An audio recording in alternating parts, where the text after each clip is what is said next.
let me just introduce you to all the people who have advanced far enough to top 8. LukciaQQ versus DerpDe are the two players that we will look into the match of right now.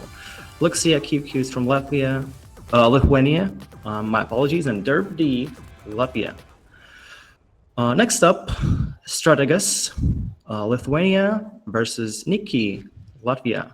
Korinoken, Latvia again versus Latvia's all the way from Lithuania. And last, but certainly not the least, is our top 8 winners side pair of Yun-Fei versus MagicTea, both from Latvia. Now, as you guys can clearly see, we are on our way, jump in our first match. Lars versus Yoshimitsu. It's going to be a good fight. Both players have this 15th Dan, quite nice rank. Oh my god, what a punish. We have already are for a good fight, or in for a good fight, pretty sure. Good counter hit. We are going to the wall, and as you can clearly see, DerpDe knows exactly what to do as Yoshimitsu. Oh my god, Luxia though. This guy knows all about all the gimmicks, at least some of them, it seems. Good duck on that helicopter throw, but he did not manage to seal the deal. Just got poked out by DerpDe's good buttons. He clearly didn't duck the strings he was supposed to duck. Just a bit of an experience in certain parts of the matchup. However, he's doing kind of all right now. Very good whiff punish, 43 seconds on the clock, and the health bars seem to be very, very close. Both players are on the cusp of going into rage mode. Oh, another good duck on the high helicopter throw, which actually is unbreakable. DerpDe is doing some sick stuff right now. Really, really cool. He's trying to mix up Luxia, but it was not enough. Just simple down 4 touch of death. That low poke, extremely good at the end of rounds, is what Luxia did exactly. It was good button. Now both players are chilling right now. Chilling. No duck again. It seems like both players are not that good at ducking certain strings. However, their punishment and their interruptions, as well as overall game sense, is actually quite good. I'm very, very happy that this, our first pair of our tournament, is such a good, close match to one another. Luxia. You could notice it was the difference between the two players in skill and their decision-making is readily apparent right now. Luxia has changed his playstyle a bit, and as soon as he gets the knockdown, he just goes right in.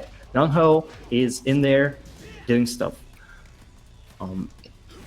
48 seconds, and he is already done a lot of damage. It's really good. Oh, good interruption, too. It seems like DerpDe is not that comfortable right now. He's going for some really, really weird gimmicks, like the low unblockable. Another good block on the full crouch low from Luxia, from Lars.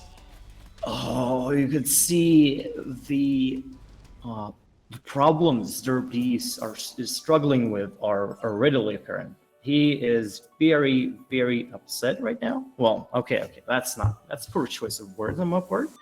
Let's be honest here. Whether he was upset or not, it doesn't really matter. What matters is we had quite a good match. Luxia won, but the last round was definitely very, very. During the last round, it was very obvious that DerpDe forgot how to play solid. There's no other way of putting it, you know. Switched to trying out gimmicks, going for the low unblockable sword sweep. Both times it did not work out at all. With that said, though, however, if he just tries to continue to be as good of a player as he was the first 3 rounds, he will definitely succeed. He was playing quite solidly, quite solid. Other than the fact that he did use a bunch of strings that are unsafe if ducked, it didn't really matter in the end. What mattered, though, is Luxia changing his playstyle to suit his opponent's playstyle in such a good way that it worked out perfectly. in his direction.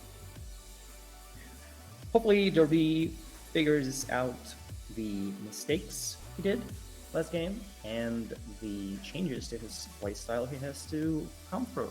He has to make in order to win the second game. We are in the middle of loading into our second match. And I can only assume that both characters will stick, both players will stick to their characters, and that is exactly correct. Again, Yoshimitsu, Lars.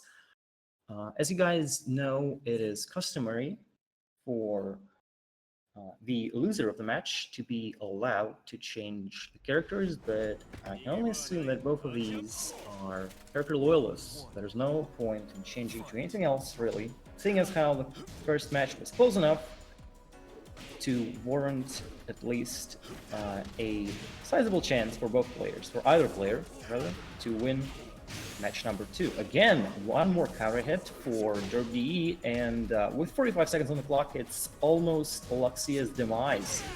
Just a bit of damage has to be dealt, and guess a DF4.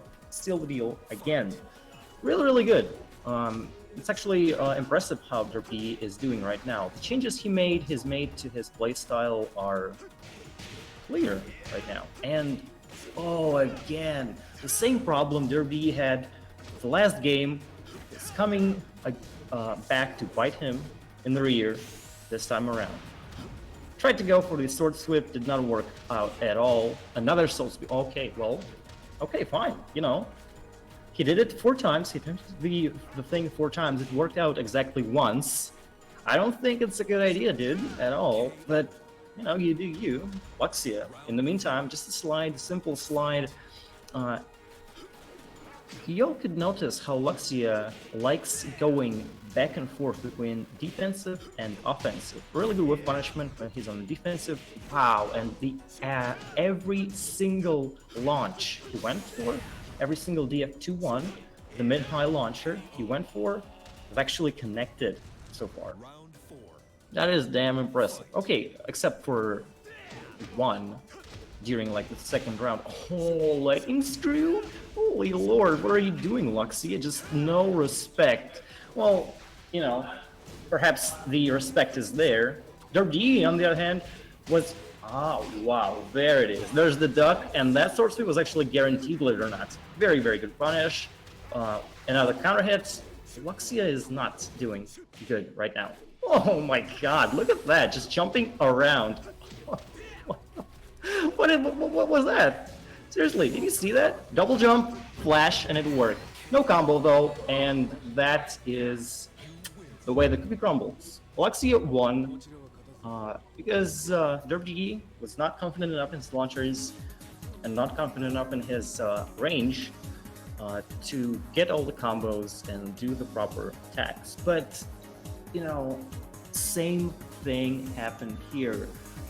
DerpDe went for gimmicks, and it did not work out at all. You know, as soon as DerpDe switched his playstyle from playing solid and using strings with actual mix-ups in them, so that his opponents guess, to the gimmicky playstyle Yoshimitsu's are known for, it's been all over for him. Other than that little detail though, I really like the match. Luxia was looking like he had it in the bag for the most of the set, except for a couple moments where he just couldn't deal with solid Yoshimitsu play.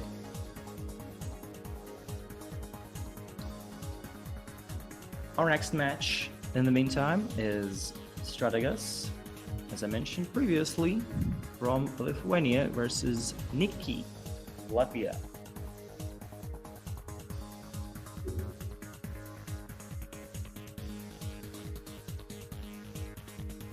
You guys are all probably familiar with Nikkie, outstanding Leo player.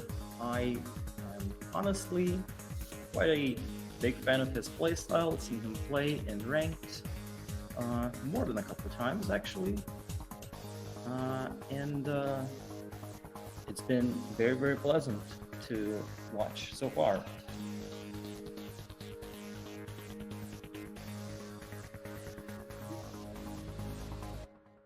Strategas, though you guys are probably familiar with Strategas as well, one of the best, if not possibly the best Lithuanian player right now. Strategas has been a part of many an online tournament all throughout Europe. We've seen him attend ESL, pretty sure, as well as the ACE tournament that happens every Saturday. It's always a treat to watch him play Xiaoyu, so hopefully this match will be nothing short of exciting.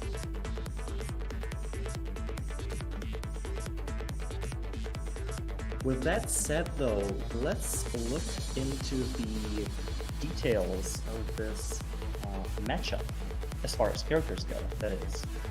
Leo is really good, everyone knows that, top 10 character easy, and Ling, don't even get me started on Ling. Ling Xiaoyu is top 8 easy, top 5 also easy, top 3 perhaps character, which still has extremely good mix-ups from AOP. The AOP crush in and of itself is impressive, nothing short of staggering really. She also has a slew of great buttons like 2 safe orbitals, while standing 4 is quite a good move, and don't even get me started on while standing 2. This counter hit launcher that's 14 frames startup, fairly sure, is extremely good in many situations, and it's not easy to whiff punish it either. I feel like Xiaoyu has the upper hand. However, if we do get to the wall with either character actually having their back to the wall, Leo will definitely have the advantage, considering the fact that Leo, is a girl by the way, Leo has a throw that will wall split her opponent if Leo's back is to the wall. It's an extremely good throw, and if her opponent's is at the wall, then everyone knows it's lights out for them. Always the case. Oh man, calling Leo a she? Sexist pig? Come on, Breaker the man. I'm just saying, she was a girl. Right now, he's a guy, I guess. Well, if you guys want me to call Leo by a certain gender, don't forget, don't be shy. Go ahead. In the meantime, 34 seconds on the clock. We are doing very, very good. Leo's playing solid. And oh man, Strategas, why are you not blocking at all? Just this FF2 just went straight through your gut and gave your opponent the wall split. Ooh, look at that, Nikkie going for some kind of gimmicky stuff right off the bat. Good confirm. This is actually not easy. Not an easy string to confirm, and woo-wee, KNK mix-up, KNK 50-50, the so-called, I don't know what it's called actually, but it's a good string. It's a good stance, and if you do enter it by using F4 instead of back 1-4, it's even better, giving your opponent way less time to react, and no way to dodge the mid-knee. Almost got a wall split. Nikkie is on his way of getting an extremely easy one-sided game versus Strategas. Just did a shoulder for no reason, and I'm not sure what happened actually. It's either my game crashed or did the two players just stopped.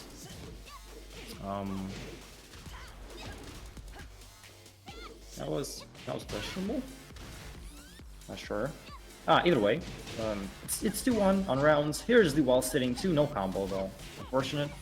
So I guess perhaps having a bit of trouble with his controller. I'm not sure if that's true. If that's the case actually. Down 1+2. Good. Whiff punish by Strategas, but it was not the right button. No, do not whiff punish with that move. Why not use the back turn with mid instead?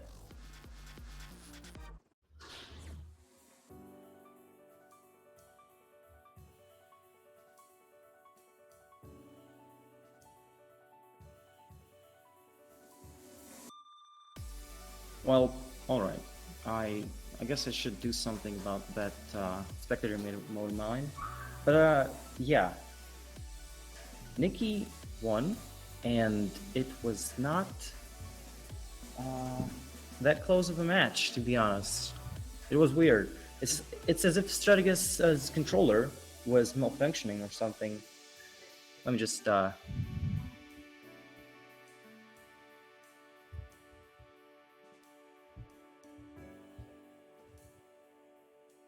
ask around and see what's going on.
Hey, welcome back, everybody. I am quite sorry for this technical difficulty we've had just now.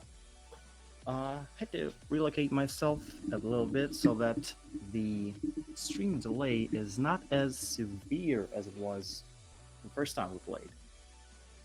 Anyhow, Nikki, I'm fairly sure, did win his first game versus Strategas, and to be perfectly honest, from what it looked like, Strategas was struggling really hard with Leo's default pressure and her low knockdown attack. DF2+3, this weird amalgam of a move with such a questionable input, is actually her gateway to extremely oppressive wall pressure. The move is -15 on block, which actually means Xiaoyu has no way of launching it, because the fastest launcher of Lings out of crouch is actually 16 frames, believe it or not. So this move, as Nikki probably is aware, is quite good versus Ling. With that said, though, it was actually also clear that Strategas was not familiar with the way you're supposed to wake up after the move, because it seems like if you get knocked down by that move in the open, what happens is you are in for a 50-50, which is actually not the case at all. You can dodge either option on wake up and chill. Those were the issues Strategas faced the first time the two players met. We're loading into our next game. It's Twilight Conflict, everybody. Quite a good stage with quite a nice damage boost provided by a potential balcony break either player can go for. Now, what I'm curious is what changes to his playstyle will Strategas make, and I definitely think that Strategas has to go for AOP reads, has to go for AOP slide and AOP low knockdown way more, so that he can actually withstand Leo's heavy pressure and come out on top. He's just playing way too solid at the moment. Solid Ling, am I right? Like, what is that? Well, it actually is a thing, and Strategas is doing it right now, but that's not enough. When you are facing an opponent like Nikki, who is not afraid of going for all the classic ranked Leo strategy, you kinda have to risk way more. Risk it for the biscuit, as they say. Biscuit, in our case, being the right to go and advance to winners semifinals. Let's see if Strategas will actually be able to make it, because as it looks right now, he is working on a perfect, almost perfect. Well, yep, there it is. Big launch, and that's easily a death. Yep. He did drop the combo though, but that's, a minor problem. The round count is 1-1. And Strategas will probably have an easier time going for the kill next time around. Like, look at that! A bunch of wall splats. He did not miss. He did miss that one, but it didn't really matter in the end because Nikki missed the punish. Good combo by Nikki. That's proper damage. Mix-ups, more mix-ups, and he down jab. That's still the deal. Look at that. Nikki just not giving a damn. Doing what he does best, killing people. Good wall carry. We are at the wall. Are we gonna? Yep. It's the max damage you can get. No confirm this time around. I'm just gonna do it. It says Nikki. One more mid wall split to seal the deal. It's a perfect. Whatever thoughts, whatever dreams, Strategas fans had have all been broken. Have all been crushed. It's quite unfortunate, but that's how That's that's the way the world is, really. If you're not ready for solid and also fake solid Leo play and Leo flow charts, not ready for Leo's wake-ups, not know where to duck and want to dodge, you are definitely gonna have a hard time, no matter how gimmicky or how strong your own character actually is.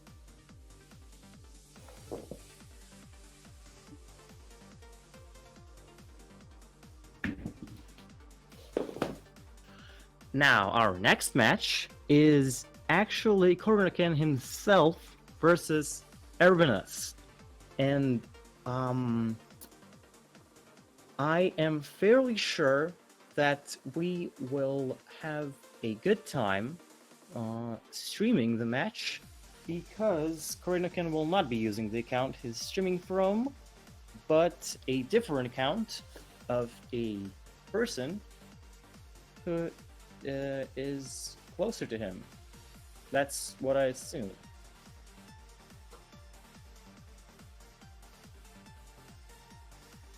Hey, really sorry to be the bringer of bad news, everybody, but it's unfortunate Korinoken will not be able to use a different account. He will instead be playing from his own. That means we will have a 10 to 15 second delay on commentary. That's just the way the Tekken 7's lobbies work, everybody. It's quite unfortunate, but that's the way it is. Tag 2 actually had lobbies that had a maximum of 2 to 3 second delay for spectators, and the delay was it was uniform across the board. Not the case in this game. That is why I will try to be as transparent with my commentary as possible, not giving any huge tips to either player, because that would be unfair. I will instead concentrate on analyzing it and not really reacting to what's going on screen, because that will just be impossible. Really have to pardon me on that one, everybody. Let's see if we can commentate this match with a 15-second delay. It's gonna be fun, hopefully.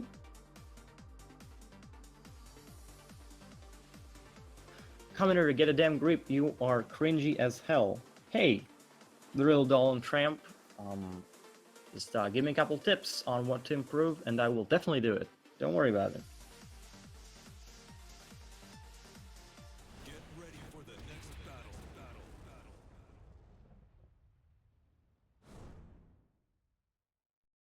Strategas exposed, someone says. I don't know, actually. It wasn't an expose per se.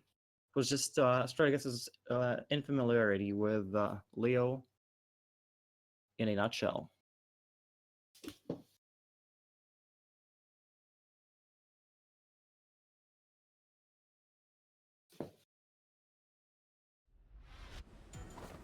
Round 1. Fight. Hopefully the match is actually loading on your end, because it's not on mine. I am not sure. Oh yeah, okay. I get what it is. So you know how ranked lobbies in Tekken 7, player lobbies in Tekken 7 just sometimes randomly do this thing where the spectator is incapable of watching the match and instead is forced to sit in the lobby and skip it? Yep, and that's what happened. It's quite unfortunate, so we'll just do this instead. Let's commentate with a 25-second delay, alright? I am literally watching the stream of Korinoken playing versus his opponent, whose name is Ervinas. Boy, oh boy, this is gonna be fun. Alright, let me just bust out the 720. Let's see where the match takes us. Good block on the armor, which probably happened like a 30 minutes ago anyway. It's clear how Ervinas is actually quite familiar with Hwoarang as a whole and his combos in particular.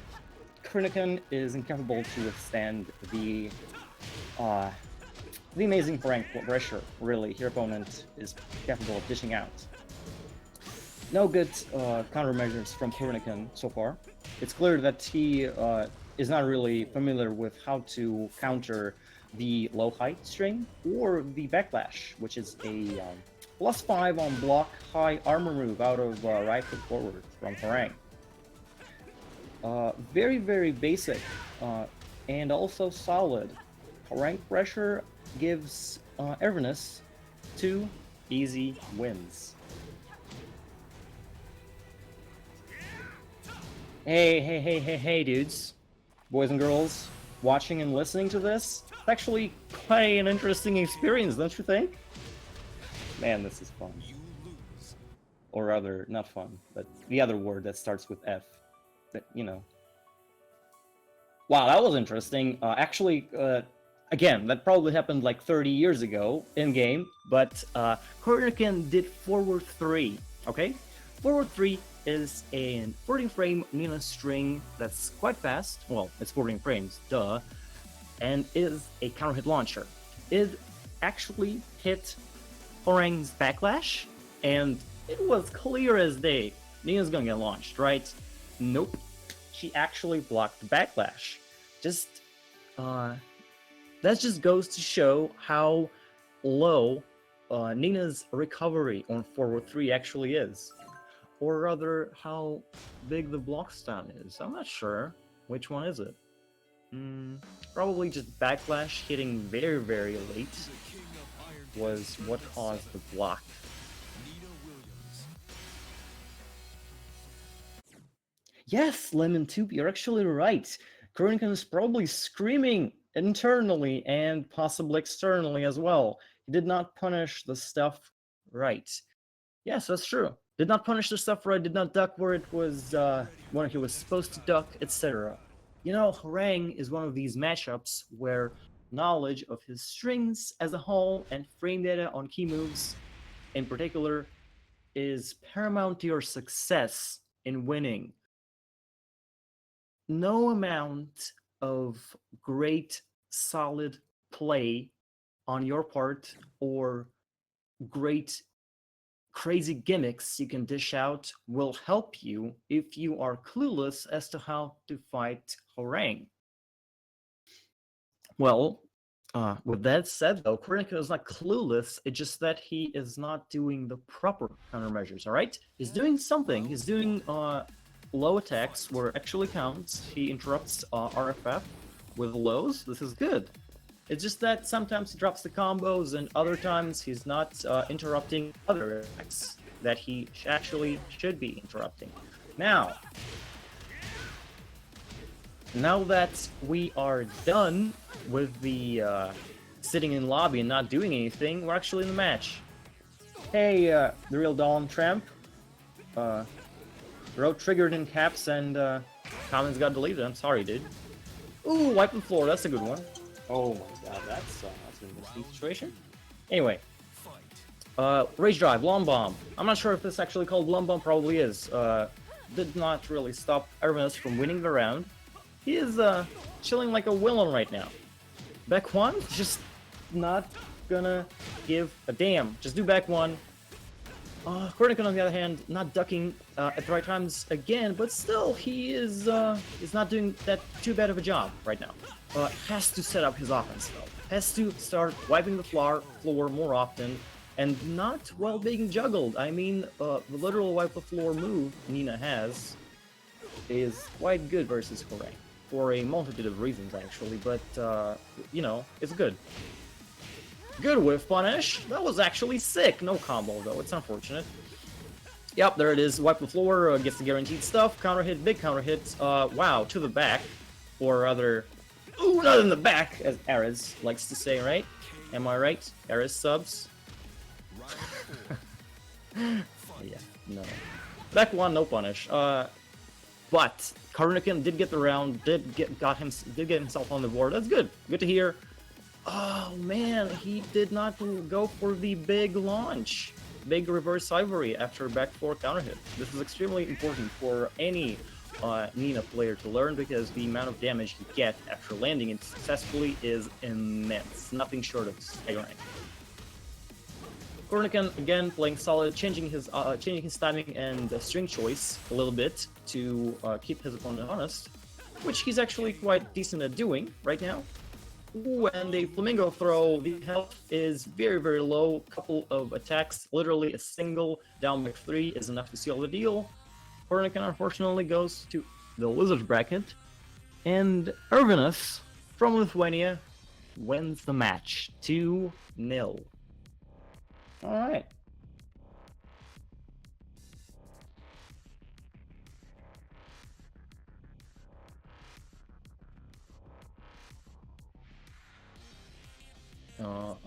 Okay. So, our next match, our last match of top 8 round 1 winners actually is Yun-Fei from Latvia versus MagicTea. Again, Latvia. And the thing with this match is,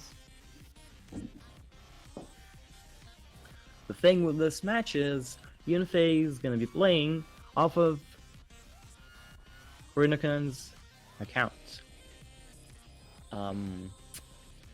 And in before triple elimination. In before rigged. Okay, no, it's not rigged. You guys, Yun-Fei is just happens to be playing off of Korinoken's account. Literally is staying at Korinoken's place. So please don't rage in chat. Don't riot. This is normal. Our top 4 winners right now is LukciaQQ, who's gonna face up versus Nikkie. That is Lithuania and Latvia. Up top and at the bottom of our semifinals in winner's side is Ervinas, who just won versus Korinoken, who will be facing either Yun-Fei or MagicTea, the pair that we will watch fight each other in a matter of minutes.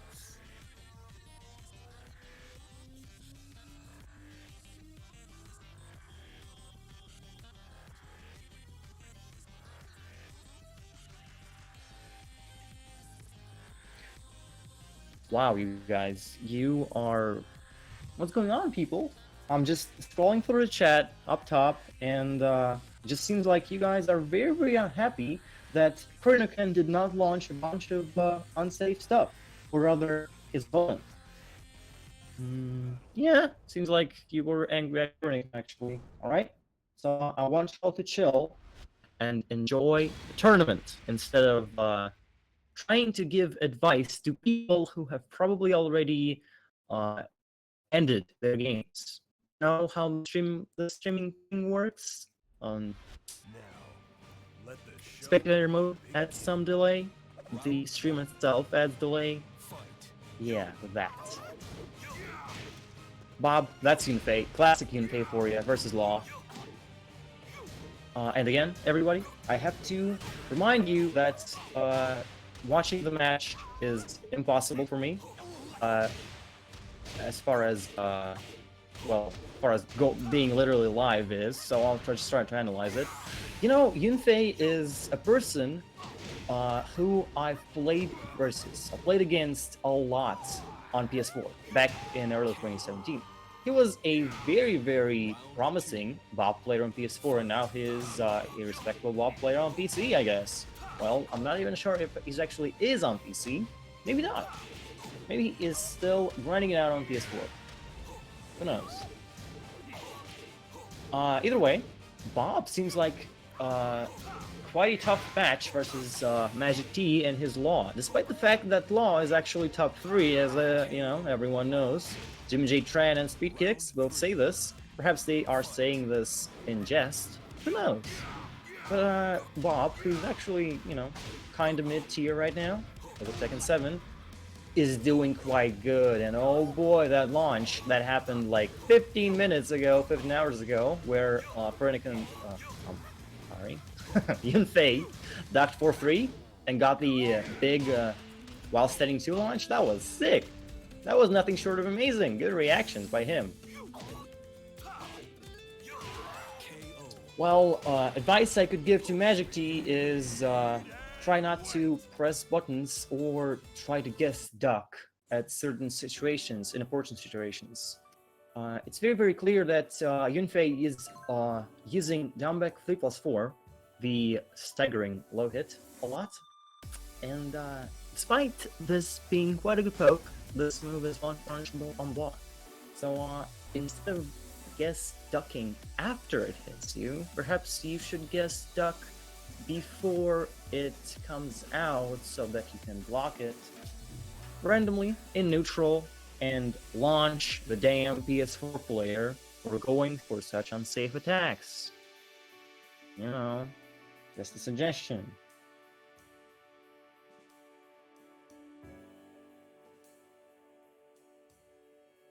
Oh, that's what it is. That's what it is. All right, all right. Thanks, thanks so much, everyone, for letting me in on the Baltic Tekken scene lore. Yun-Fei apparently played versus MagicTea a lot and seems to know law in general and MagicTea's law in particular quite well. And it actually shows, you know? It's quite apparent that Yun-Fei is not only winning because he knows how to play Bob well, but he's also winning because he knows when to duck, when to launch, when he can press, or where he can not press buttons. Quite good knowledge, quite solid, but let us not forget that MagicTea plays Law. Law has this insane crouch slide versus while standing 250-50 mix-up. If my boy MagicTea here can apply this mix-up correctly, well, who knows? Perhaps even the mightiest of the mighty, Yun-Fei, will have to concede the match. Alright, oh my god, did I just give out the only tip, the one tip that makes or breaks the game? Look at that! The first slide the opponent did the entire game, got Yun-Fei quite a bit of damage. Actually, got Yun-Fei damaged by a lot, is what I'm trying to say. Yeah. Alright, something has changed, clearly. Perhaps it is MagicTea's time to shine. Let's hope for the best. And look at that, just MagicTea using short moves, jabs, up close, to contest Bob's good buttons. Good loop parry too, and again, sorry, it probably happened like 15 years ago, but again, it was good, alright? Don't let yourself forget about Yun-Fei though. He's doing quite decently, but oh boy. That second round, am I right? That was dirty. That was nothing short of dirty. Oh man, MagicTea is doing something.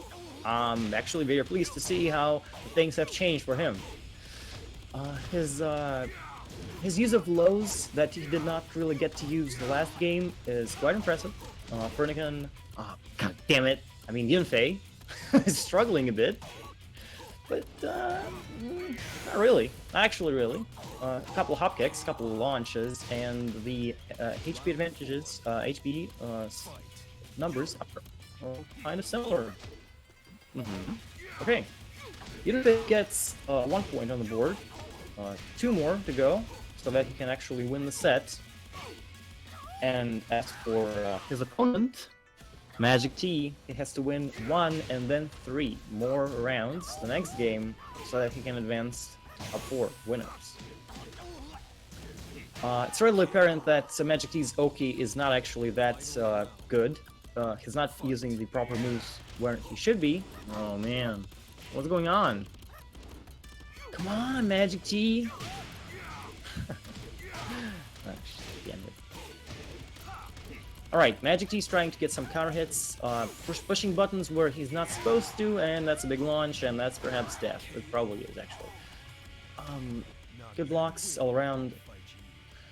Man, as far as batch analysis goes, alright, let me be blunt here. Both players did not launch punishable strings during the match. Yes, that is true that Bob cannot launch attacks up to -17 because his fastest launch is, I'm pretty sure it's 18, down back 1+2. Either way, he should have at least gotten a knockdown off of a couple of attacks his opponent MagicTea threw his way. Same actually goes for MagicTea. This lack of knowledge of Bob's strings is what got himself killed. That and a bunch of hop kicks he ate. God damn it. God damn it, MagicTea, what are you doing? Well, it's not all over for MagicTea, obviously. He is on his way to fight. Who's gonna fight? Oh yeah. So if we take a look-see at the losers bracket, there's Strategas, who's gonna face versus DerpDe, not on stream actually. The winner of that pair gets to play MagicTea. Hopefully you are ready for that, MagicTea, and I am very, very hopeful. I would love to see you play more, and I'd love to see you come back. As far as far as our top 4 goes, no MagicTea there. Yun-Fei isn't there. That's good. Healthy PS4 players, am I right?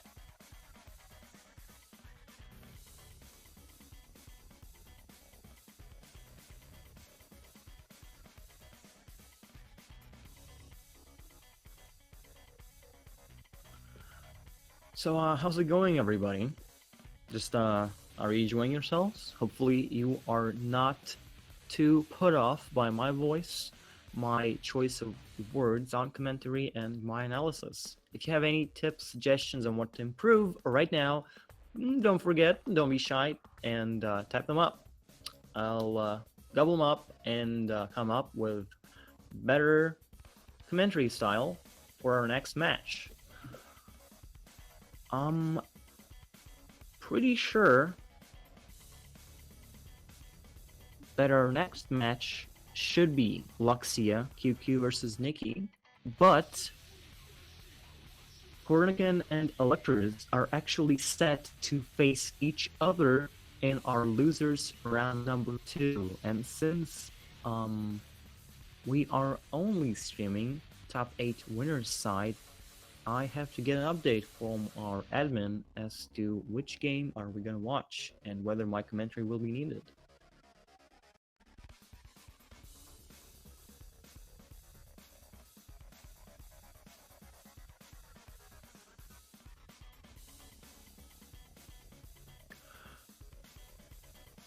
Okay, here's the update. Korinoken is playing ELECTRZxx on stream, probably. Let me just check that real quick. Let's see. Nope, that's not actually on stream. The two are playing on an offline setup, obviously. Or, actually, I'm not sure if they are. Perhaps ELECTRZxx is not visiting Korinoken this time around. Either way, they are playing off stream, and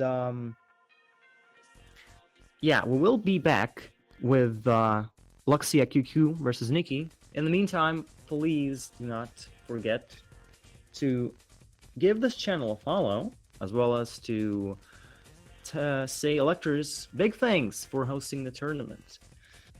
As far as who's commentating this, illustrious tournament, it's Token Obduracy as well. No, also known as Toko.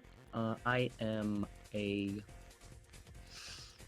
Kuma / Fang player from Russia who sometimes competes in tournaments and commentates in Russian as well as English. I also stream at Twitch TV / Token Obduracy, same as my in-game nickname, if you guys are interested.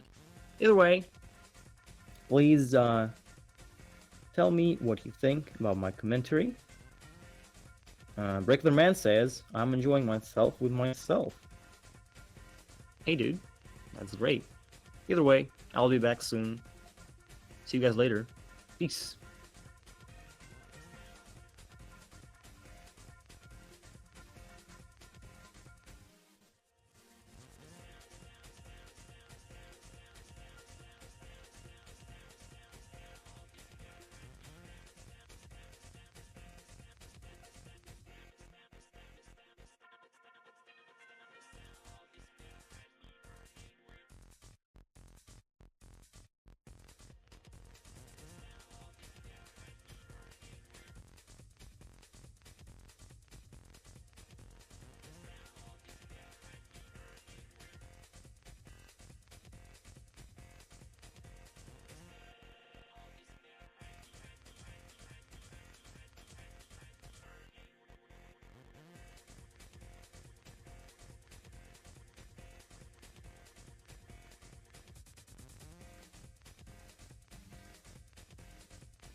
Hey, good evening, everybody. I'm back from Toko, also known as Token Obduracy, and we are on route to watch a Nikki versus Lucia match. That is winners side top 4. That is basically winners round 3. We got a bit of a problem though.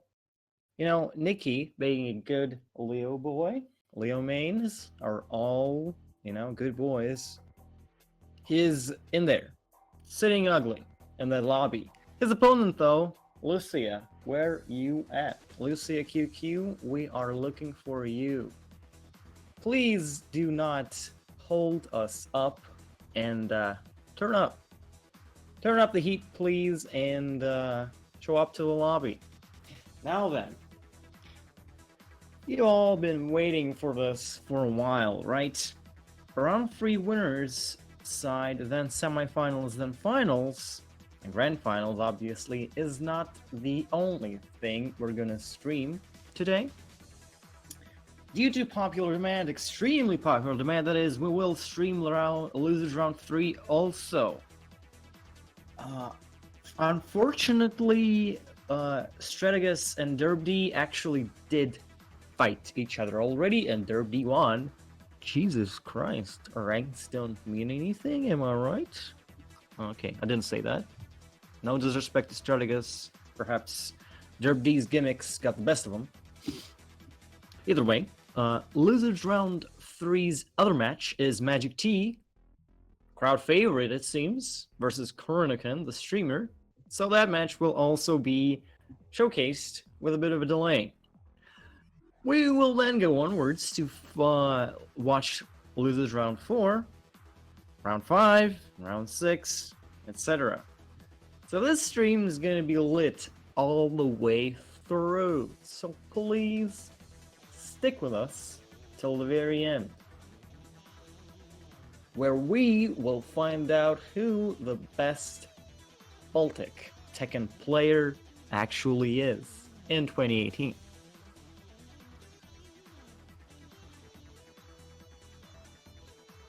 For the next battle.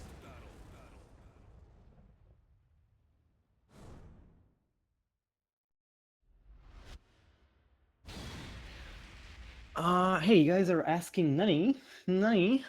Not sure what that was all about.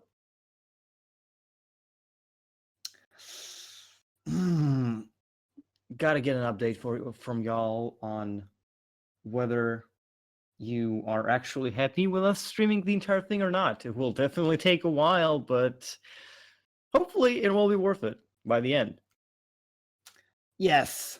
Who is Universe's best Baltic Tekken player in 2018? 21st century. Well, it's not Strategas, which I actually almost assumed he would be the one to go through and win the entire thing, but didn't work out in the end. Hopefully, he will have better luck next time around when we host this tournament again sometime soon. Date TBA, obviously, but just don't forget to hit up ELECTRZxx and ask him when's the next tournament, and tell him big thanks for hosting this one. Either way, let's not beat around the bush. Luxia actually came through, is in the lobby. He's actually playing right now, 52 seconds on the clock. Big counter hit on Downback 4, and the combo is en route. Leo's at the wall now. Not a good situation for her to find himself in. So see what I did there? Both genders in literally a matter of a second.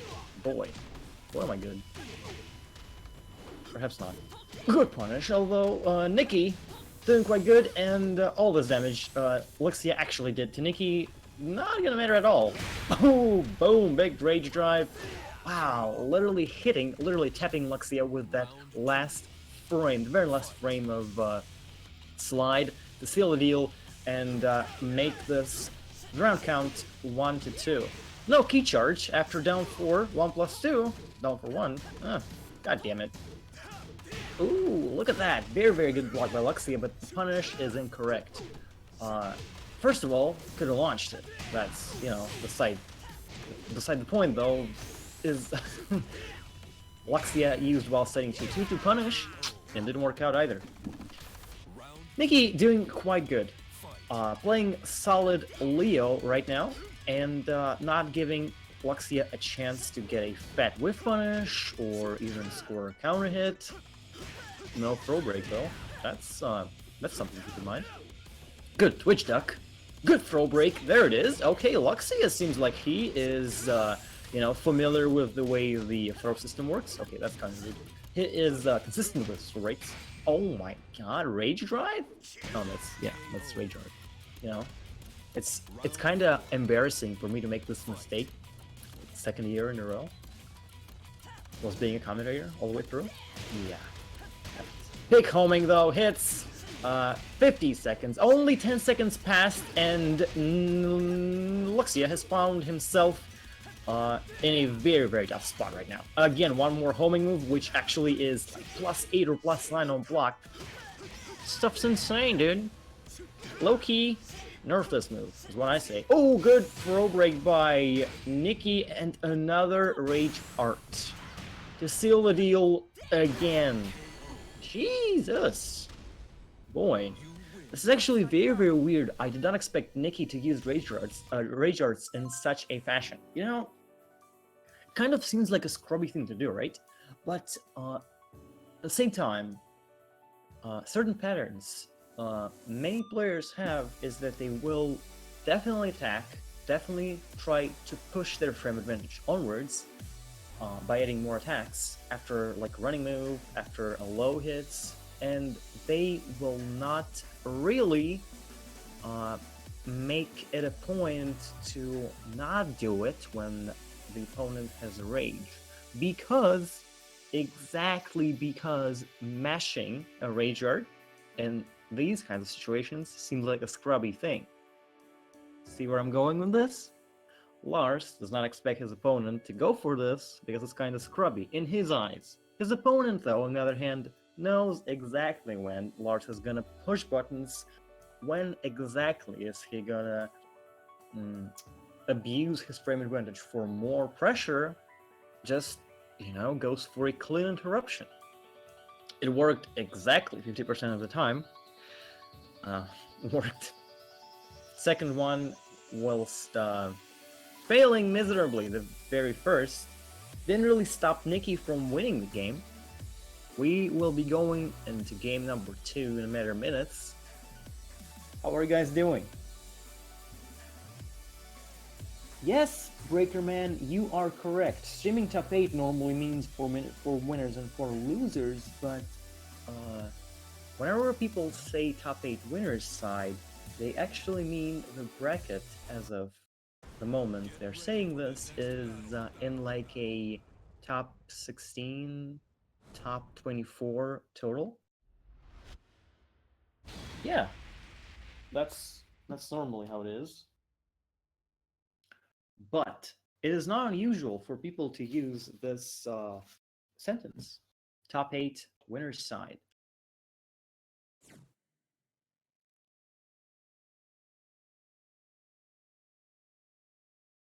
Many players are on rush, so I couldn't waste their time. Look at that.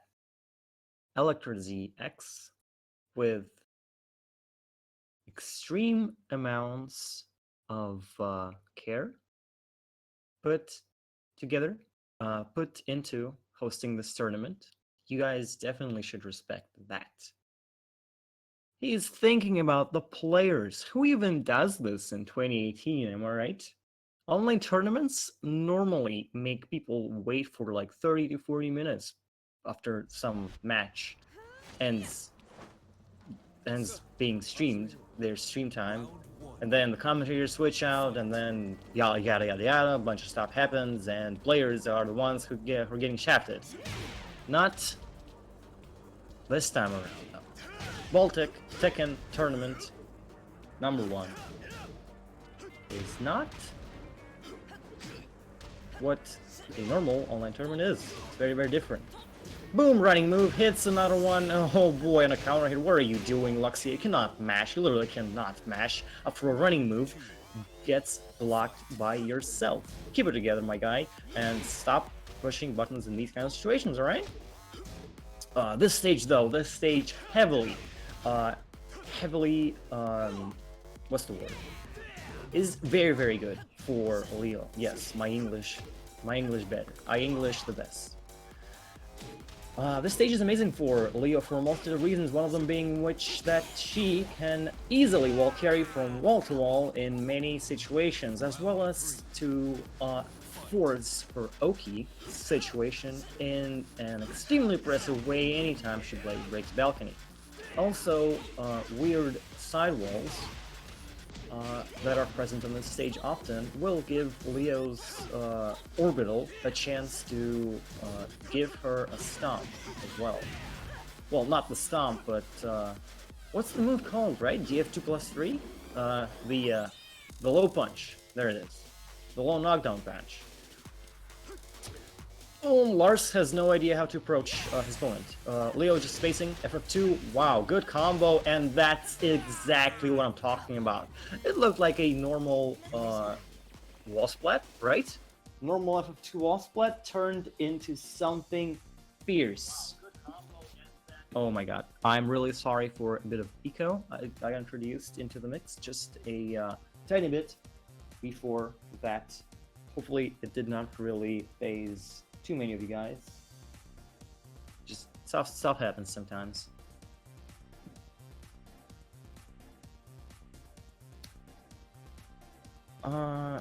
Hey, I don't think there is a need to break up the lobby every time we finish a match, though. I'm not sure if that's actually visible on stream. If not, then sorry guys for sharing this. But perhaps it would be a better idea to not just stick with the lobby and invite more people. And kick other ones as soon as we're done.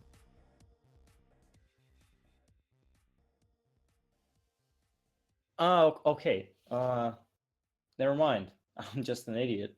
Really sorry for that.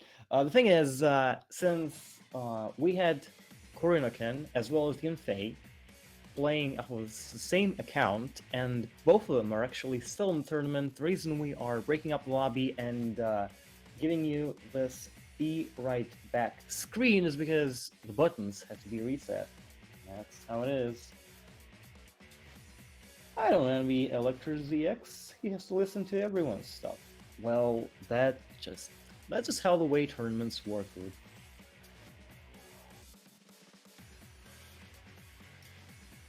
Who thinks about the players doing, am I right? Yes, Lemon Tube. That's exactly it. Alright. We will jump into our next game momentarily, and need I remind you guys that the next one's gonna be a hot take on Tekken. Ervinas, obviously playing Hwoarang, versus Yun-Fei off of Korinoken's account using Bob. I mean, hopefully Bob, right? That's Yun-Fei's main, fairly sure. Perhaps he does have other characters up his sleeve, but if not, Bob is definitely the way to go. I feel like the matchup is fairly even. I'm not that experienced in the Bob Hwoarang matchup myself, but it just seems like both characters have good ways of getting in, good ways of getting counter hits up close. And also, in case of Bob, decent ways to escape Hwoarang's explosive range 0 pressure.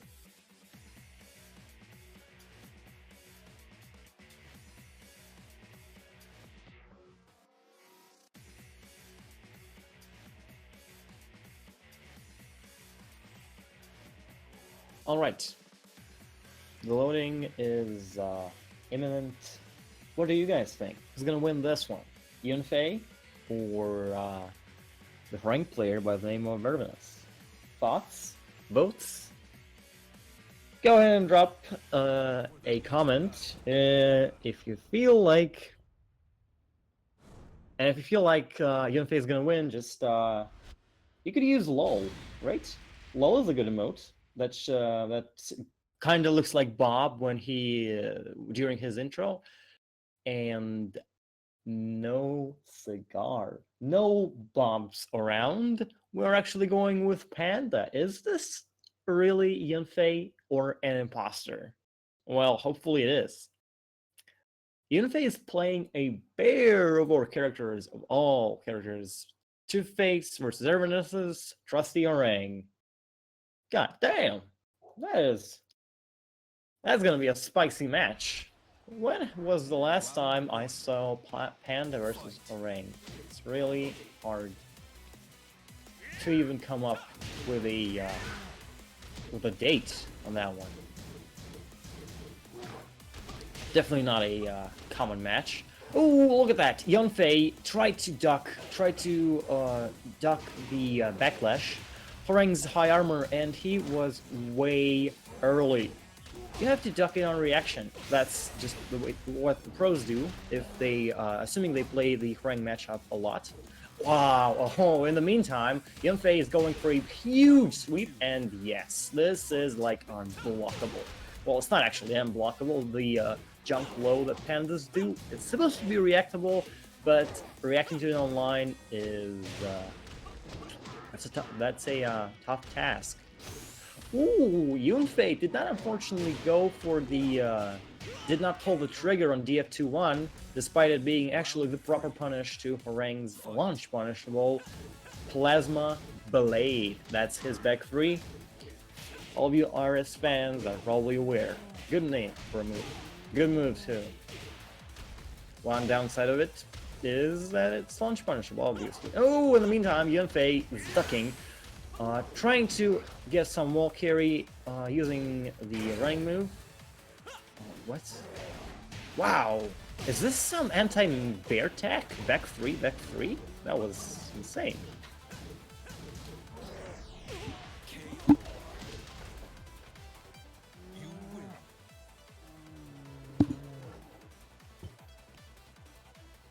Wow. I am literally at a loss for words. Yun-Fei got 3 straight versus his opponent. Wow. That was nothing short of staggering, don't you guys think? Well, me, honestly, I had no idea Yun-Fei even played this character, let alone was kind of proficient at it. Ah, there it is. MagicTea with the Yun-Fei lore. He plays bears too. Alright. Well, if he does play bears, that's not BM. Not even necessarily. Alright, let me update you guys on what's going on downstairs.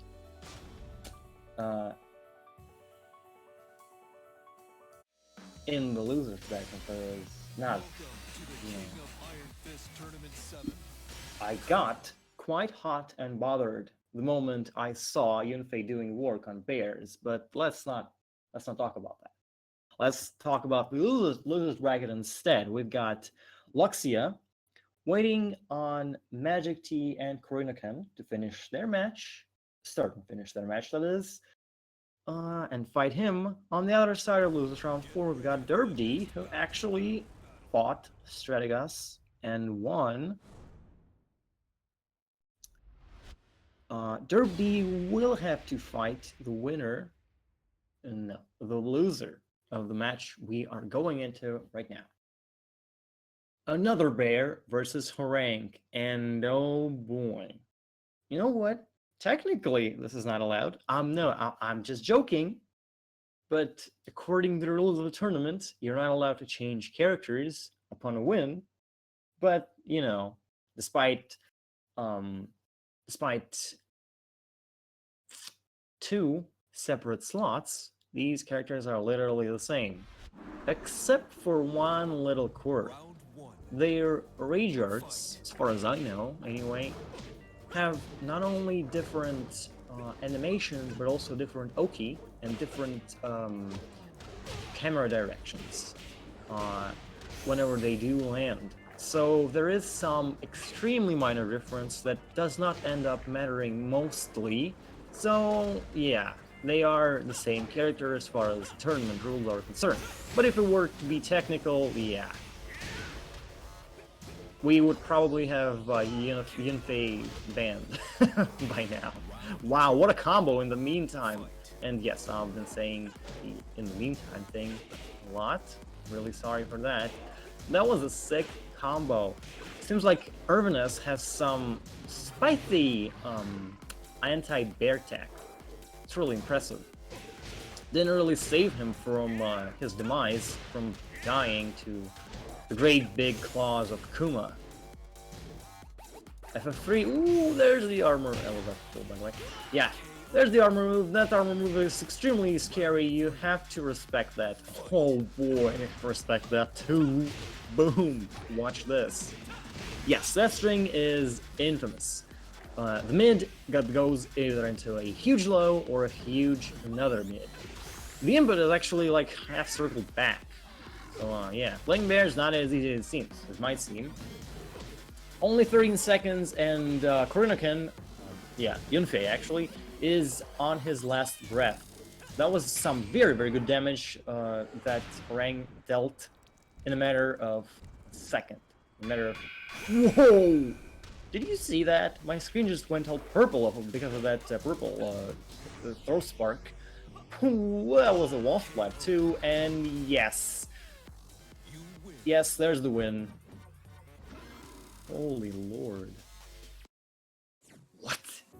That slow-mo was weird as hell. First of all, that purple spark, that was something else. The slow-mo was also kind of weird in that I was very, very sure Hwoarang is going to lose that situation. Bear's modern was just so much faster, it was like when while standing 4. Or, I don't know, while standing 1. But it just went for such a long time that I started having my doubts. Slow-mos are weird, dude.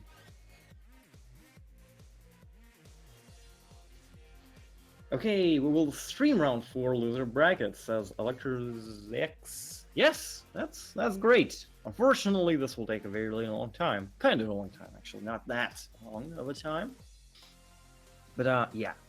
The match that we will go into, hopefully, is MagicTea versus Korinoken. As I said multiple times previously, this will have to be a match with some commentary delay of 10 to 15 seconds.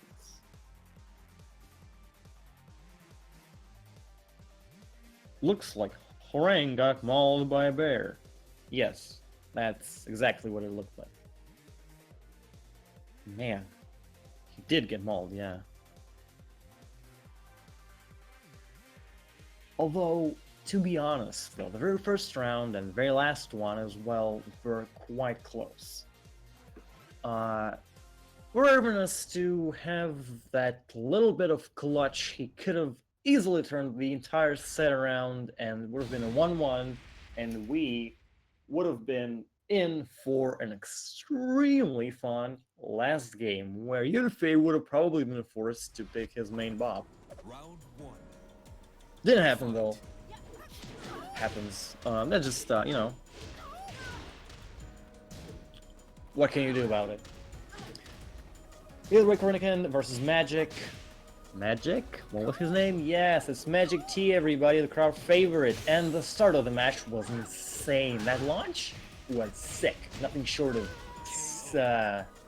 pristine. There it is. There's the word. Another launch. Man, this is sick.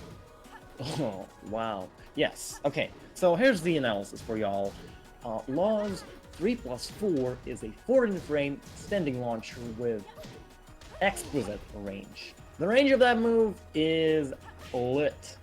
Its downside, though, is that it's unsafe by itself, and in order for Law to launch his opponent, he has to commit to a high extension that also gives him instant screw, which means he's not gonna get that much damage. Don't let this stop you though. The move is great. Oh, whoa, whoa, whoa, big counter hits. Yeah, probably Korinoken's probably finished the game already. Maybe not, actually. Oh my lord, what a whiff punish. That was godlike. Fight. Yeah. Okay, let me not commentate. Let me not attempt real life commentary. But that rage art, let me just talk about the rage art real bit. That was sick. That reaction to Korinoken's going for the big high-low high. Going. Just straight up armoring for that stuff. Good god, and yes, while I'm saying this, MagicTea is on his way to getting round number 3. Something has to change for Korinoken, obviously. You know, he's not doing the moves that Ninas have to use all the time, right? It's just run into transitions, slide, back 4 perhaps. Lots of moves you could be using for more potential, and the law matchup is very, very important. You know, the fact that Korinoken is playing versus a law matters. Law's counter hit moves, the high ones anyway, are extremely good. His jabs are sick. So if you can consistently high crush Law's counter hit baits and pressure, he has to switch to mids. And as far as mids go, he's not exactly packing the heat. Yes, he has the down forward 2 uppercut. He has back 2 with extreme range. That move is nothing short of great. He also has back 1 to, you know, just, yeah. There's no point in explaining how good Law's moves in general actually are, but does not really have that one mid that packs a punch and is kind of safe at the same time. Yes, he has forward 1 plus 2 and forward 3 plus 4. Those are his mids that launch on counter hit.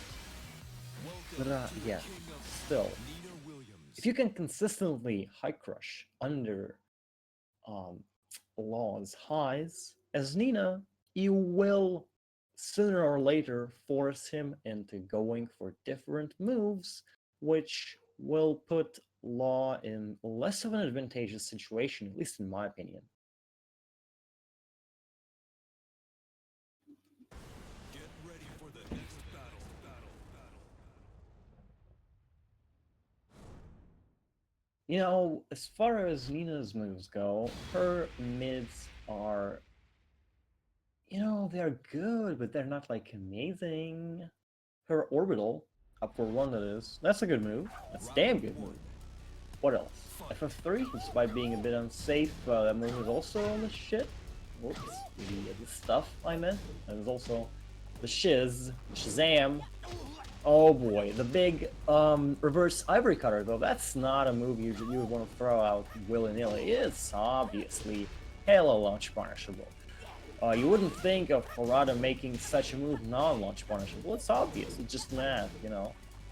Look at that though, Korinoken is consistent with his wipe the floors. Wipe the floor being a move that will be a low knockdown. Korinoken has went for a bunch of times this game. MagicTea though, not looking too shabby either. Despite losing the first round, he is not stopping. He is kind of going for the same stuff he did the last time, but he is clearly wary of his opponent's lows. He's not as free, KO. not as what's the word? Round 3. Yeah, I don't know. You know, he's not using the highs as liberally as he would have in the last game. Clearly, Nina's pressure, Nina's change of approach changed matters for Law as well. And oh boy, as I'm commentating this, tons of combos coming out for MagicTea. That third round was a wash. God damn. Okay, it's up for MagicTea to win the very, very last match, and Korinoken to come all the way back. Clearly, down by threes, sidestep attacks are what Korinoken lacks, but that's not exactly all he lacks, really. Clearly, Magic Mike is doing lots more with his attacks than Nina does. Like, look at that! He's already produced so many good stuffs. Throws, the full crouch mix-up, jab strings, 3+4 confirms, which is actually very hard to do. Good stuff to MagicTea for duking it out and making this a possibility.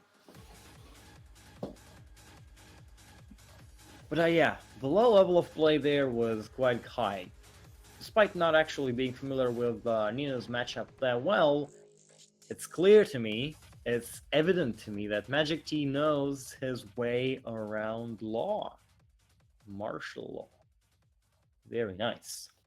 Very nice. Alright, you guys, what's going on? What's cracking? What's good in the hood, everybody? Hit me up with some feedback. How are you enjoying this? And who, in your opinion, is gonna win the next game? So our next game will be either Nikkie versus Yun-Fei, that is winners finals, or LukciaQQ versus MagicTea, losers, that is what? Losers quarters? Something like that. Just let me take a second and get an update from the streamer. Which one of the games will that be?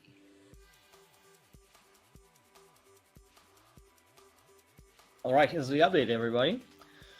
Losers round 4 will be the very first game we are gonna go into. Nikkie and Yun-Fei, two great players, will have to wait for a tiny bit. Tiny, teeny bit. Or perhaps more than a tiny, teeny bit. Yeah, if I'm allowed to be frank here, I definitely expected Strategas to go and get some high placings in the tournament, but Nikkie though. I've seen Nikkie around, as I said. Nikkie has been around and playing Leo for a while. Yes, Nikkie is consistent. He knows his way around the wall, both literally and figuratively. Figuratively meaning he knows his Leo wall setups. And his punishment, his block punishment, that is also consistent, quite consistent. His rank, you know, he deserves the rank he's at, I feel like.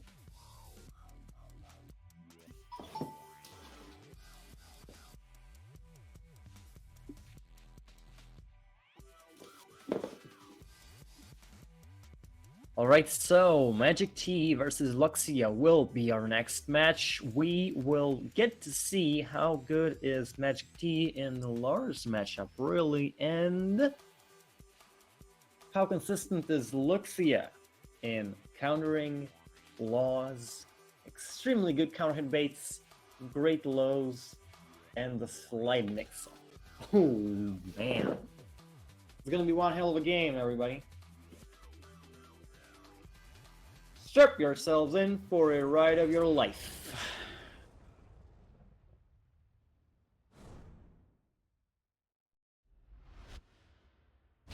It's alright, says Strategas in the chat. Wants to learn matchup expectations, won't fail. Good luck to the rest.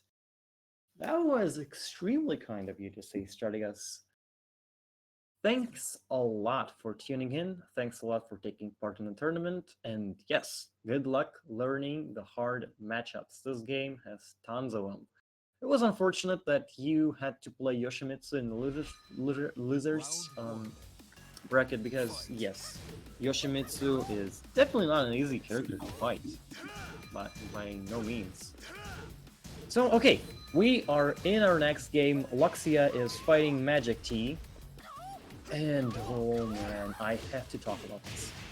4-3, the 11 frame high that MagicTea uses to bait counter hits as well as to enter his stance has to be ducked. Okay, this is very hard to do, but if you want to be consistent at this matchup, you have to duck the second hit on the action. 4-3 is a high doesn't jail, but the thing is, if you block it and the law player actually switches and enters the dragon science stance afterwards, he gets like plus 14 or something. The throw, not even the throw interruptible, it's like the only thing you can do about the throw afterwards from the stance is to duck or break it. Yes, the throw is it to break. The one that everyone goes for, either way. Yeah. So, okay, Lars is not doing too hot at all. The move choices for him right now are terrible. Nothing short of bad, really. I'm not happy with Luxia right now. Yes, a big wall split, and that's all she wrote. Oh boy. Remember how I told y'all this match is gonna be lit? Well, doesn't seem like it's the case. Okay, LukciaQQ, I do not want you to disappoint me the next game, okay?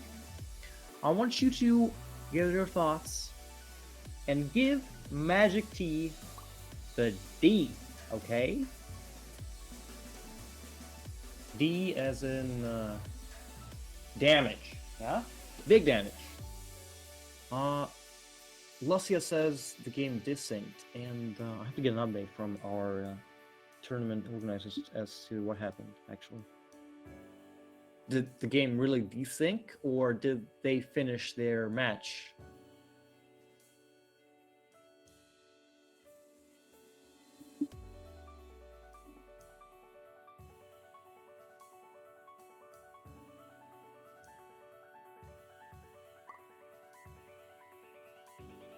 Oh, that's what it is.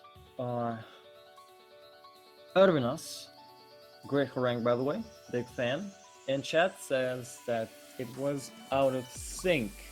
And yeah, the lobby clearly says both players have a win, which means it's a win for no one, okay?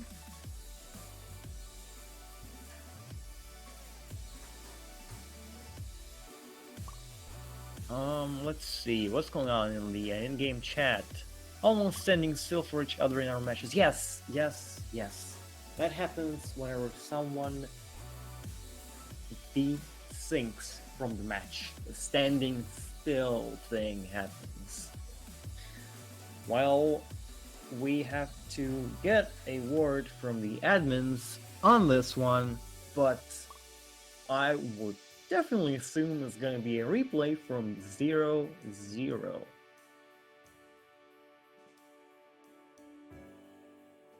Yeah, you guys, MagicTea and obviously Luxia, have to ask electors as to what do you have to do in this situation.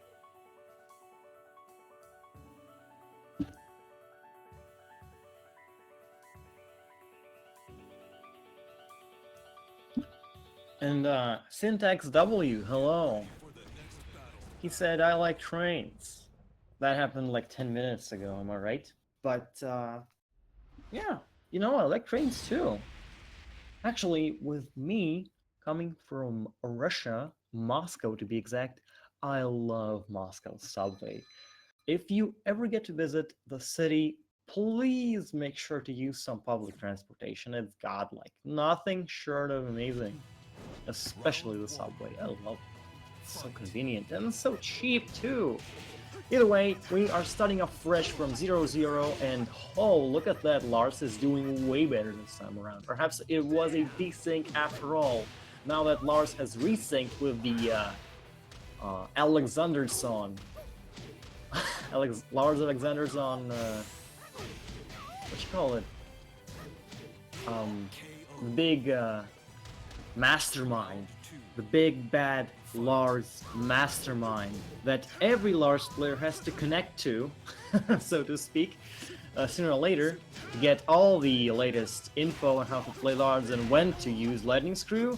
Seems like it worked out. Seems like we are finally in for some good ass Tekken. Shoutouts to Tasty Steve. No duck on that one, no duck on that one either. Okay, that's still fine. No big difference Or this time around, really. Ooh, that's the big armor, and that's gonna be it. That's hella it. Yep, Rage Art, seal the deal. What were you thinking? Come on, Luxia. I wanted you to win so bad, and look at you, just eating the armor. No reason for you to eat the armor with your back to the balcony of all things. That just gave your opponent an easy win out of nowhere. Ugh. Not a happy face on my visage as of right now. Not a happy frown. Okay, the big, not that big of it, actually. That's just the thing that Ares says. The DSS throw is quite a good one, but doesn't really deal that big of a damage, okay? And the throw break is obviously too, there's no mix-up, really. You break the DSS throw with 2, and you also have access to normal 1 throw out of DSS, which also can be broken by 2. Fairly sure both of them are accessible. Ooh, that's the move. That's the move MagicTea has not used in a while, and a good one move at that. Down to 3. I-11 counter hit launch. If you are playing versus Law and you do not respect his frames, you're gonna get your stuff pushed in. Oh, big fairy, okay, and a counter hit too. Oh man, MagicTea is on some fleek right now. Look at him, parrying stuff, getting counter hits, getting combos, down back 3 to steal the deal, and oh boy. Okay, no more desyncs. No desync this time around. MagicTea gets the win again. You know. Consistently great Law gameplay from our boy MagicTea in chat. Yep. They don't say Law is top 3 for no reason, you know? There has to be some reason as to why both JimmyGTran and SpeedKicks insist on this being either a meme or just something that people have to think about sometimes. Ooh, yes, DerpDe. You did notice this too, right? Both parties accepted the match, and it's like gentlemen. They are kind to each other. They were like, yep, rematch? Yes, that's a rematch for me too, dog. You know, MagicTea could have actually acted scummy and forced his opponents to replay the entire match from like 2-0 as far as round count is concerned, but that's not how we do it in Baltia. Latvia, Lithuania, Estonia, 3 countries are living together in peace, and what better way to signify this if not holding a very friendly tri-country tournament with great rules and a great host. Shoutouts to ELECTRZxx. Quite a fun tournament to commentate as well as to spectate, hopefully, and to play, I'm fairly sure. Now then, Luxia is going into his second game versus MagicTea. MagicTea is obviously fitting himself right now, having the time of his life. Now, for the Lars player, though, the situation has to change drastically, okay? We have to find a solution to Law pushing our stuff in consistently. Something has to stop. Perhaps we have to press more lightning screws down the 4s, or instead change our approach and stay at range 2 instead. Yes, Law is extremely aggressive up close, but if you are consistent at zoning him away and using keep away moves to keep him at bay, he will have to resort to his long-range attacks that are either unsafe, like FF3, have no real reward and hit, like back 2, or are kind of reactable, like the slime. Okay, the Rage Drive. Wow, that was sick. Okay, Luxia. I see where you're going with this. You want me to like you, and I actually do. That was quite a sick setup. Good armor choice. Didn't work out, unfortunately, but yeah. Let me just talk about... Oh, man. And as I'm saying this, as I'm trying to analyze the match, MagicTea goes for another down 2-3 counter hit. Bait, and it actually works. Jesus H. Christ. Yeah, that rage drive into throw at the wall was sick, okay? That was sick.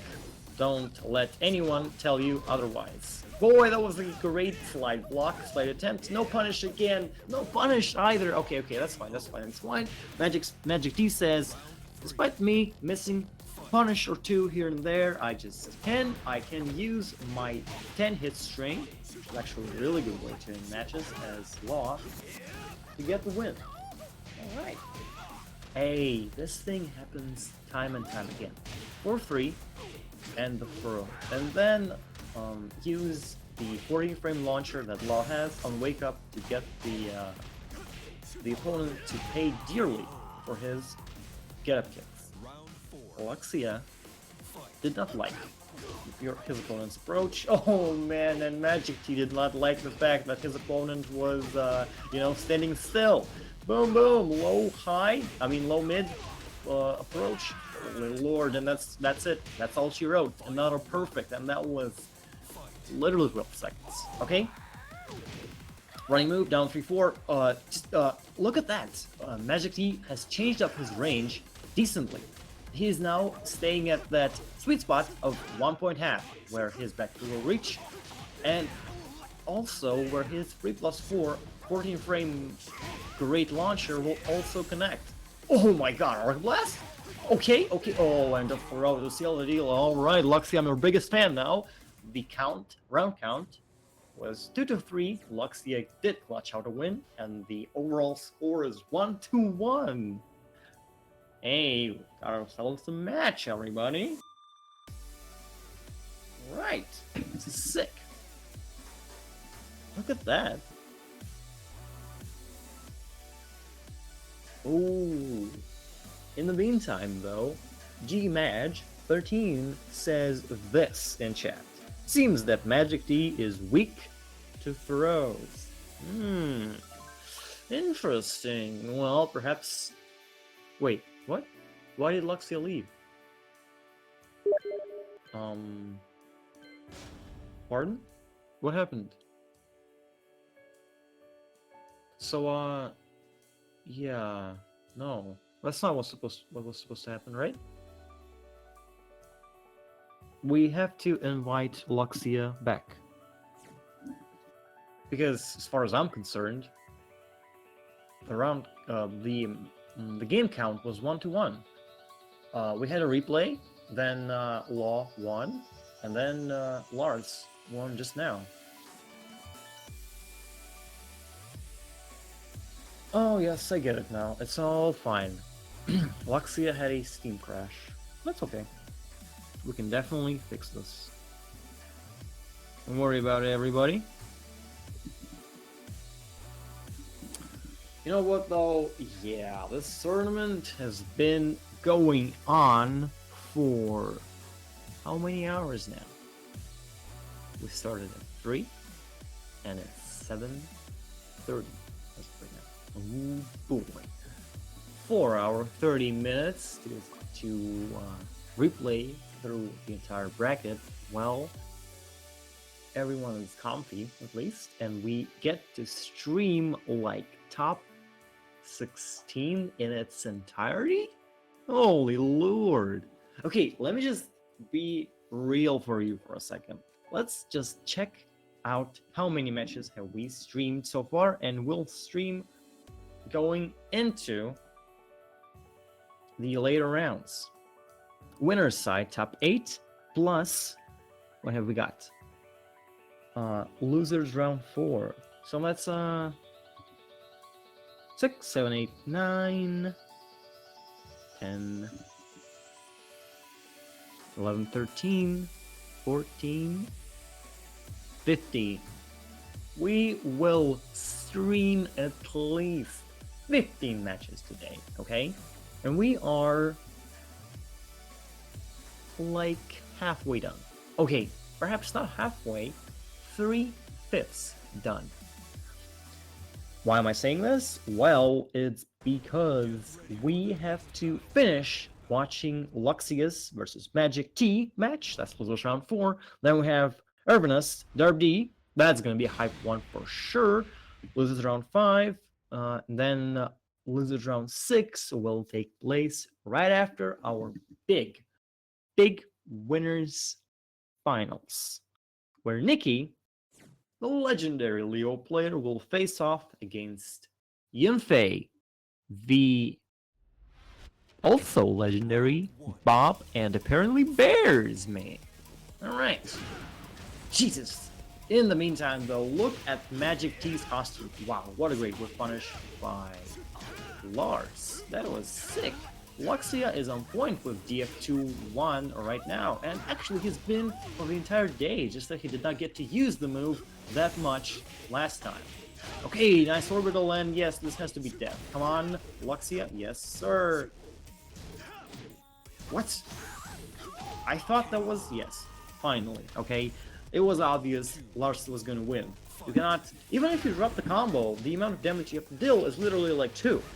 Just use your focus, DF1, down back 4. I mean, not down back 4, actually, the move is down 4. Yeah, and that's exactly what Lars did. But, boy, look at that 5-inch punch to seal the deal? What? That's called DLC attacks, where I'm from. And you ain't allowed to use them in tournament, okay? I'm just joking, obviously, but yeah. These kinds of moves is what you use when you feel like your opponent is kind of not up to par. As we can see, Luxia misses on a punch again, and oh, there it is, there it is! Shoutouts to G-Mag. We're giving this tip to Luxia, that throws do work. Now, in MagicTea's case, Radiards also works. And look at that! MagicTea is on his set point to go further into the loser's bracket and send Luxia home. Back home to Lithuania, sweet Lithuania. Good armor in the meantime. Nope, I'm not gonna go back just yet. I have to come back with a win. Clearly, says Luxia. Okay, chaps, good spacing, good stuff. I would love to see more slides from both characters, actually. Lars' slide is hard to react. Wow, was that? Nope, that's not gonna work, my guy. Yes. Lars's, what's that stance called? Demon something? No, it's dynamic. Yes, it's dynamic entry, 1. It's 1, right? Well, it's 1 or 2. Either way. Yes, it's 1. That move is good. That move has quite a low recovery, and yes, this MagicTea's attempt to rage drive it didn't work out at all. Now that match, though, that round, 20 seconds on the clock, and Luxia's almost dead. One more hit will do the trick. Oh, what a backdash, though, that was sick. There is potential. Nope, there's no potential there, unfortunately. The only thing that Luxia is gonna bring back home to Lithuania is a... what was that? Top 6 placing on our tournament. Good games to both players, but damn, MagicTea did pull through, got the win in the end. But I honestly liked a lot all the changes in the gameplay that Luxia went for. It was quite a pleasant watch. Other than the desync, in the very beginning, it was quite fun. Now, ooh, the anime stance. That's a good name. Yes, thanks W. That's a good one. I would love for you guys to make some clips of good situations, combos, or even slow-mos that happen during the games. Whenever you make a clip, it actually gets saved to the Twitch channel forever. So it's a way for other people to check out what happened on the channel, even if the channel has no VODs on it at all. Alright? So I would love for you guys to hit us up with some clips. Thanks a lot. while I'm saying all this, you guys know what's gonna happen next? Oh man, that's a good one. That's a good match. That one was something I was looking for a while. Ervinas versus DerpDe, Hwoarang versus Yoshimitsu.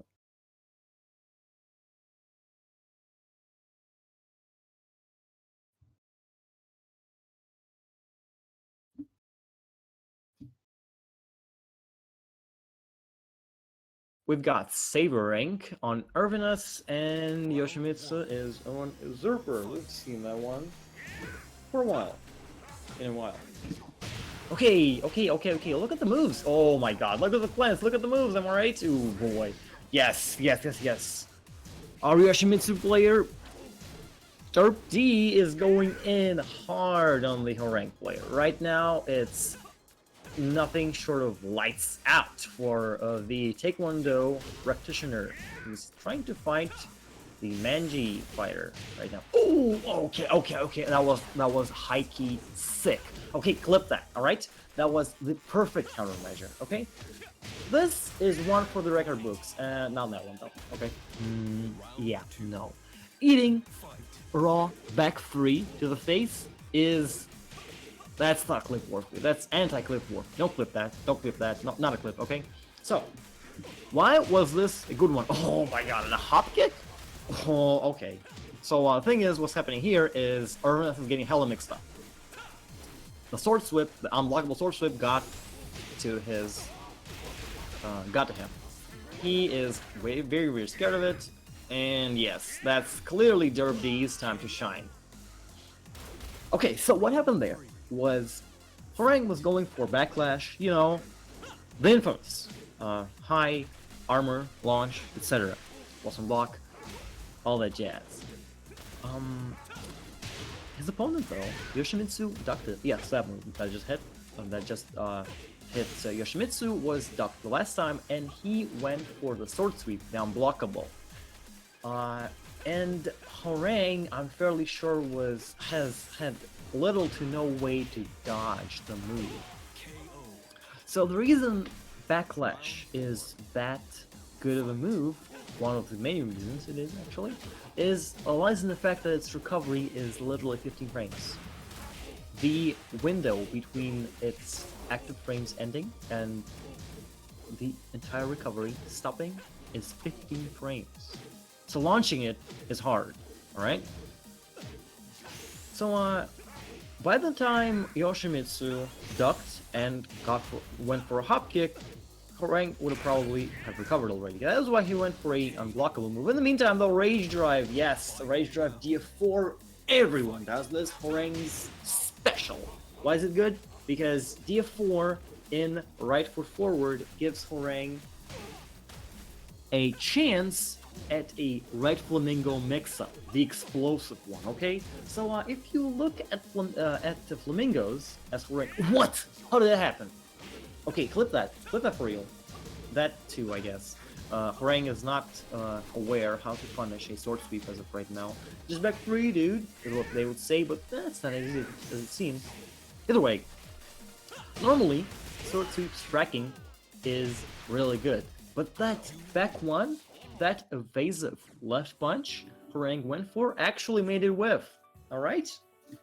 That was sick. What was not so sick, though, is the lack of punishment by Ervinas on all the whiffs DerpDe went through. And this was actually the match that we got to see DerpDe's inner Yoshimitsu player come out with a vengeance, okay? What I mean by that is, it's clear that DerpDe wants to go for that mix-up, the big full crouch mix-up. So, Yoshimitsu has quite good moves from crouch. It's the plus on block, plus on hit, I'm sorry, low attack, that gives him a full combo on counter hit. Obviously, it's the unblockable sword sweep, unblockable low launch, and obviously, again, he has a hop kick too. Yes. To me, it's kind of clear that DerpDe wants this to be the cornerstone of his playstyle. And as of right now, Ervinas is giving DerpDe exactly what he wants. You cannot do this, Ervinas. You cannot allow your player to get in his comfort zone. Get him out! Get him out! You know? That's what Trump says. I'm fairly sure I recall Trump kind of angrily shouting, "Get him out!" or something. Yeah, you want to stop your opponent from falling into their comfort zone and chilling there, chilling like a villain. God damn. Okay, Ervinas, hopefully gets the drift right now. Hopefully DerpDe knows what to do as well. And this match is gonna be hype. So the round count was like, okay, why did I say round count? I meant match count. Is 1-0. DerpDe is ahead. Let me remind you that the loser of this match will actually get 5th place overall. 5th or 6th. That is the place that they will share with Luxia.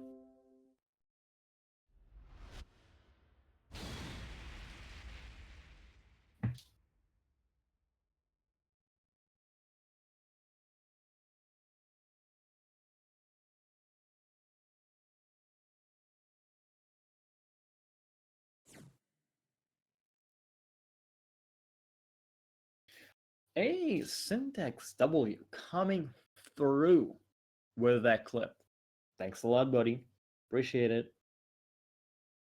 And Gmatch says 2 party characters. Well, that's not entirely true.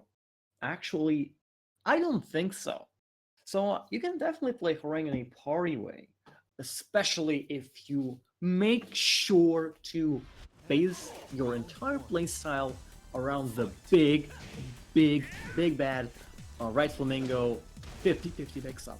That is something real dirty, something you have to commit real hard to. Wow! In the meantime, though, Yoshimitsu got that sick low parry. 1133 is a high, low string that if you low parry, you obviously take a dump into Hwoarang's breakfast by doing that. It's something that people use to end rounds to get chip damage, and that low parry was clutch, okay? And the win did not really wait. You know, Yoshimitsu did get the win soon after. Oh man, and this is something that wouldn't wanna press buttons there either. Okay, so notice what Hwoarang does right now. Strings, jab strings, transitions. He's just trying to get into Yoshimitsu's range and stop him from going into full crouch, stop him into from departing too hard, but that's just not how you do it, okay? Hwoarang has great moves for that. Like back 4, I'm fairly sure that is the move. That's like high, it's high, like 14 or 13 frames of startup, gives a counter hit launch, and also has some evasive properties. Okay, there it is. That's what I'm talking about, okay? Hwoarang's right flamingo has 2 options. Either a hell sweep, well, it's not really a hell sweep, but it looks like one, or a safe mid launch. And if you transition from like jabs, or even other situations like RFF, right foot forward D4, you get an opportunity to force this mix-up again. And yes, look at what Yoshimitsu's suffering through right now. Hwoarang is just pummeling him with offense, making sure not to use tons of unsafe and big recovery high moves, so as not to allow his opponent to get that sword sweep in. And he's instead just forcing these flamingo mix-ups that not even the Flash, the fastest move in the game, can save Yoshimitsu from. Yeah, and the Flash is something I would love to see our Yoshimitsu player do sometime. Holy lord. That was thick, okay? DerpDe won the game quite handily.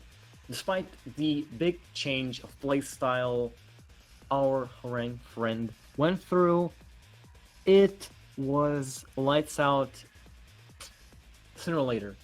Had to be lights out for Ervinas because Yoshimitsu also adapted to his opponent's playstyle. I like these kinds of matches. I like them a lot. They actually showcase how you can adapt to your opponent quickly and change up your playstyle, your range, your tools in a matter of literally one game. That's how you have to play Tekken. Best of 3 is a format that requires you to be fast, to be on your toes at all times. Now, what do you guys think is next? What do you guys think is coming next, huh? Well, it's MagicTea, the crowd's favorite, versus DerpDe. Also the crowd's favorite. Well, at least he is the favorite Yoshimitsu player of mine. Pretty sure. He's doing quite well.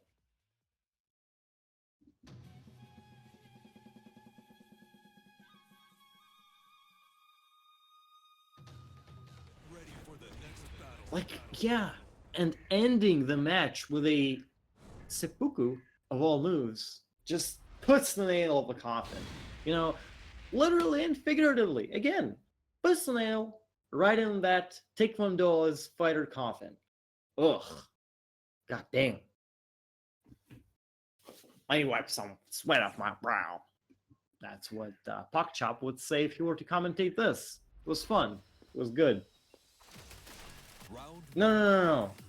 I know that what's the joke, alright? Sudoku, seppuku, that's the meme. Don't worry about it. Okay? Yes, I'm aware. I'm well aware. Okay, oh, the mix-ups. Look at the risks Yoshimitsu's taking, but he's not giving a damn right now. Every single one of these sweeps from crouch he went for, every single one stagger jump block, giving low player an easy while sitting. What was that? What was that? Oh man, and a throw too? You know, thing with Tekken is, you can break the throw almost all the time, okay? Two exceptions being if the throw hits your back, or if you actually are in the middle of an armor move. Yes, that's when you cannot break a throw. The situation though, when Yoshimitsu went to punish Law's Rage Art with a throw, that was definitely breakable. Not a good punish, okay? But it did work out in the end, and that round though was a complete turnaround from the first one. Okay, let's watch clearly. Ooh, there it is. There is the situation. Okay, I'm getting my words mixed in. It's getting exciting, dude. DerpDe loves the sword sweep. And there it is. There is another one. And I'm saying this, another sword sweep. But on the other side of the spectrum, we've got MagicTea loving to whiff punish with 3+4, and that's exactly what happened. round 4. Okay. Good armor move, good choice. The unblockables, classic Yoshimitsu gimmicks, and fake flip launch. Look at that. Almost got the wall carry all the way to the wall. Another health sweep. Well, okay, it's not a health sweep, it's just a sweep. Another Yoshimitsu sweep. Getting through the block, which is fine. Doesn't really deal that big of a damage, but if you do block it, that's much punishable, alright? You could go for that sometime. You know, there's no real need to respect Yoshimitsu's full crouch mids that hard. Most Yoshimitsu do not really go for the launch from full crouch unless they have the actual legitimate reason, unless they are actually going for that FC mix-up for real. Top hat fight. Oh, that's the joke. That's the joke I missed. Gentleman fight. Yup. That's the one. Look at the hats. That's so cool. Really didn't notice it until way later. Hey, there it is. Backdoor hop kick, unsafe. got the punish. Yep, yes sir. 1-1. Yoshimitsu gets the first round. Need a quick update from our organizers though, whether this match is first to 2 or first to 3. T not looking so magic anymore. Oh my god. That's damn good comment, dude. Yeah, something's happened. All the magic essence, the magical essence of the tea, has been passed down from generation to generation for centuries, is somehow sipped from the cup. As soon as the tentacle-headed monster came in and started doing sweeps. All kinds of sweeps, actually. Ugh. And punishing unsafe attacks, too.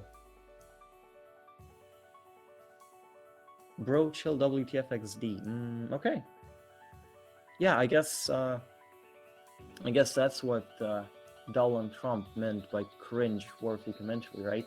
Me getting unnecessarily excited for no reason. Okay, I got you. Let me turn that excitement down a notch and keep a calm, cool, collected head for some analysis and play-by-play breakdown for you guys.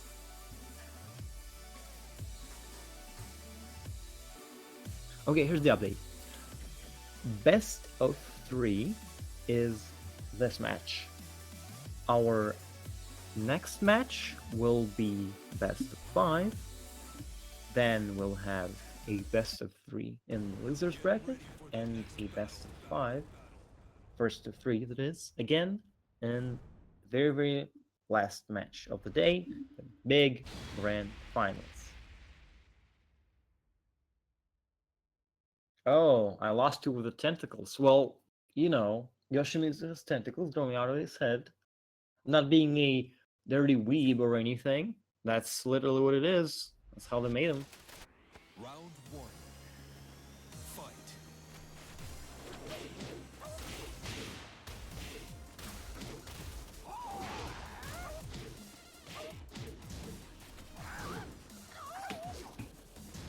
Good break on the throw, okay. Oh, I love the costume too. This costume is like Kill Bill, right? Good reference. Oh, look at that! That was sick. Yoshimitsu actually ducked for 3. Oh, and yes. We are going in for these full crouch mix-ups again. DerpDe has no sense of when to stop. And that Rage Art has to do something about that. Yep, he's gonna hit, obviously. 6 seconds on the clock, it's the game number 2. We're starting off strong. Some trades, trying to establish the matchup of players again, just not pressing way too many buttons right now. And notice how the stage has no walls. This gives Law the easy opportunity to get away from sword sweep, and also gives Yoshimitsu the opportunity to stay out of that tasty, juicy range 1 and range 0 that Law players love so much, okay? Well, that's actually this move. That's something Law players have to keep track of. This move is confirmable while sitting 1-2, and on the other side of the matchup, this move is duckable also. Yeah. You're not supposed to use the move if you're not confirming it, the second hit of it, that is, and you're also not supposed to blocking it. You have to duck the second hit, okay? Alright, back to the match. The HP total of Yoshimitsu is getting dangerously low. One more hit will do it, and that's down for 3. Very, very good low. Actually leaves the opponent on 0 frames though, despite the animation. Standing force. Ooh, look at these. Look at the overlay, the Noctis overlay. Gives us an update that every single time Yoshimitsu spins backwards, he gets like 5 damage in, as far as, you know, his own luck goes. Ooh, punishment! Oh man, I like this. You know, despite the fact that we've been thinking of DerpDe as this crazy, happy-go-lucky player who loves the FC mix-up, his consistency at punishing unsafe moves is actually commendable. I love this. Look at that, another punish, 1-1. No more confirms of flip score for you, Mr. MagicTea. Don't let the MagicTea fans stop, though there is definitely a chance for him to win right now. Ooh, what? What? Okay. DerpDe, I'm literally your biggest fan right now. Empty jump, that is no sword stance. Jump, flash, and it worked too? Yeah, alright. Okay. Yeah, dude. That was sick. I do not have any adjectives, my entire vocabulary, to describe how mind-blowing that was.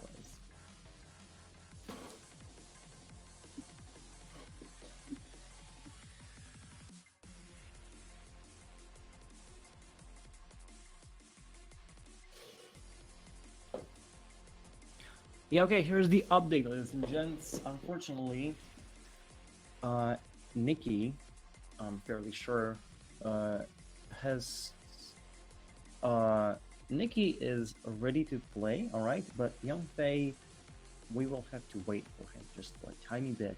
But do not go anywhere. We will hit you up with some good Tekken tunes, and as soon as we're back, we'll be watching that winners finals between Nikkie and Yun-Fei. Before we go on the break, though, let's just talk about the match that happened just now. Not even the end, though. Not even the end, though. The fact that our Yoshimitsu players, DerpDe's punishment was on point, and his full crouch mix-ups actually worked really well in an open stage, is a testament to how consistent he is at the preferred Yoshimitsu playstyle he goes for. That is why it's paramount to your success as DerpDe's opponent to deny him the the happiness, deny him the excitement he gets from getting into that full crouch zone. Alright? How legit is DerpDe's vector mix-up? Well, thing is, Yoshimitsu doesn't really have a vector mix-up. There are certain transitions that kind of give him a chance to force something off of back turn, but that's not really a thing. As far as I know, anyway. There could be some transitions that allow for it, but mostly you can either backdash and chill, backdash take low, or perhaps even down jab. Depends on the extension, really, but as far as mix-ups go, the question is not whether it's legit or not. The question is whether there's an actual mix-up in Yoshimitsu's kit. Yes, he has the vector low, the sword low. He has decent mids out of vector too, but that's really not that much to write home about. Here's the update though. Another one. No delay. Okay? We're not going on a break. Yun-Fei's back. Back again. Nikkie's back too. Tell a friend. We're gonna have us an extremely fun winners finals match. Let's jump into it. Okay, everybody? Alright, you do have to tell me though, did you like the last match or not? That was fun. That was fun to watch, okay? MagicTea was doing great up until the moment he faced the mighty Yoshimitsu machine that is DerpDe. Get ready for the next battle.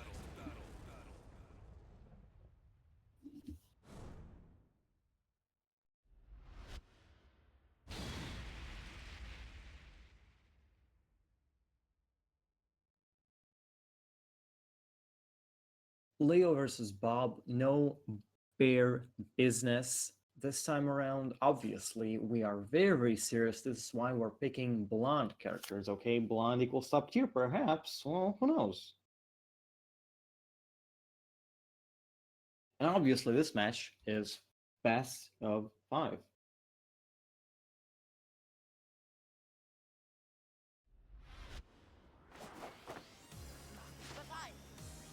Now, round 1.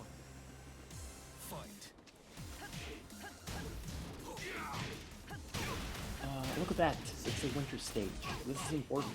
This is extremely important for Bob. It's a good, very, very good stage for Yun-Fei to play on, considering the fact that Leo really loves walls. And remember, there are no walls in the stage to be found. She is sad. She really, really gets sad.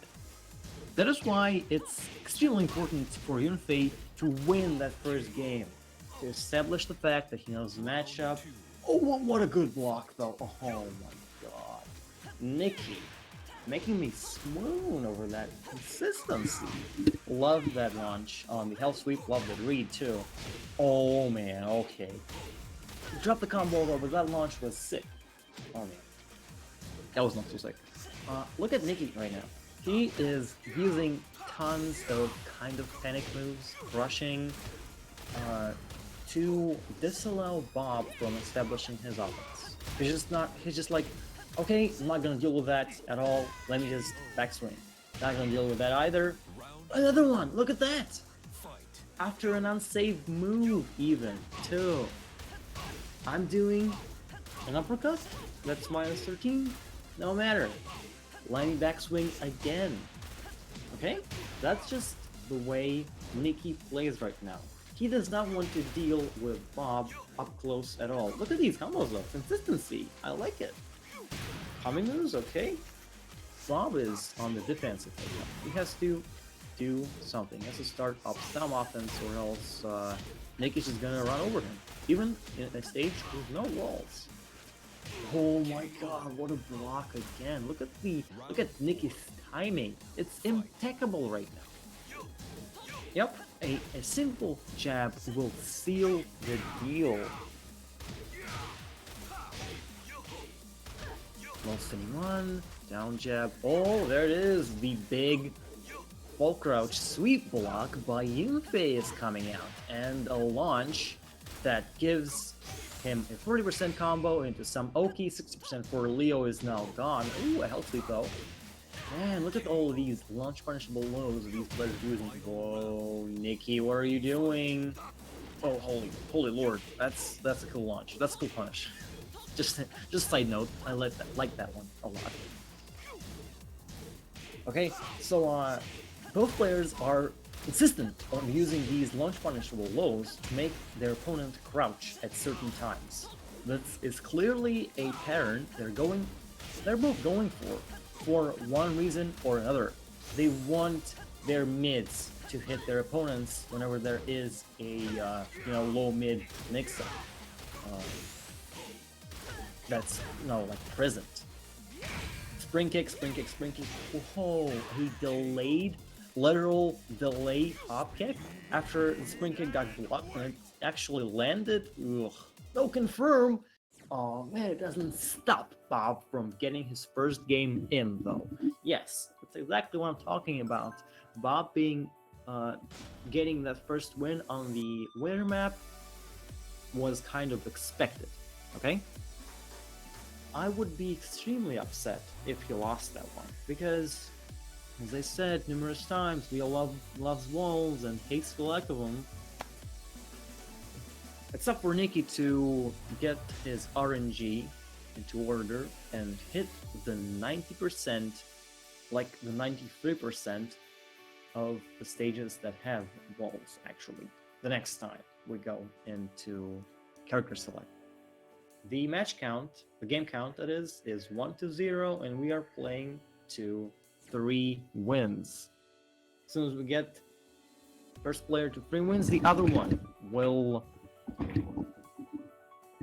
dive straight down the loser's bracket to fight DerpDe for a chance to go against winner of this match, of this set. Again, in the great, big, grand finals. Alright? Yeah. Hey, okay.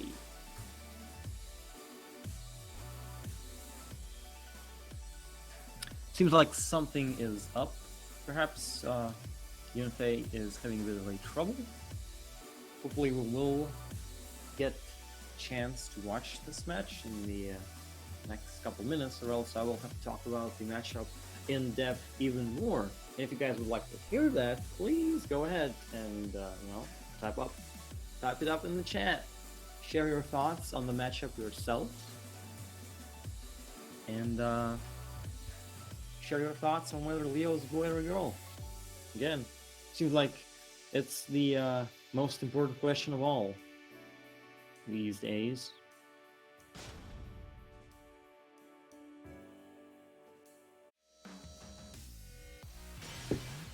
Welcome to the King of Iron Fist tournament, Bob. Normally you'd expect Leo to have the upper hand over Bob by default, considering the tier placement, considering all the tools she has, but Yun-Fei's Bob begs differently. Okay?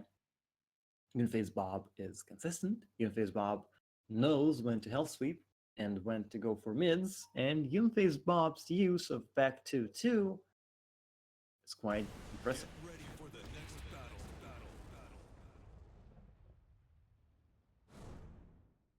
Yoshimitsu is very fun to watch, but amazingly frustrating to play against.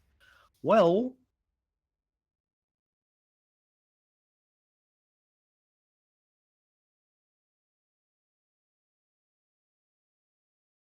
wait a second.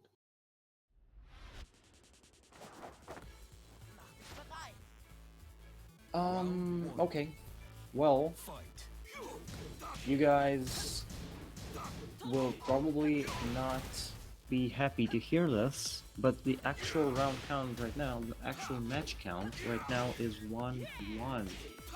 And the reason being is because someone broke the rules. Oh man, Yun-Fei, what are you doing? Yun-Fei actually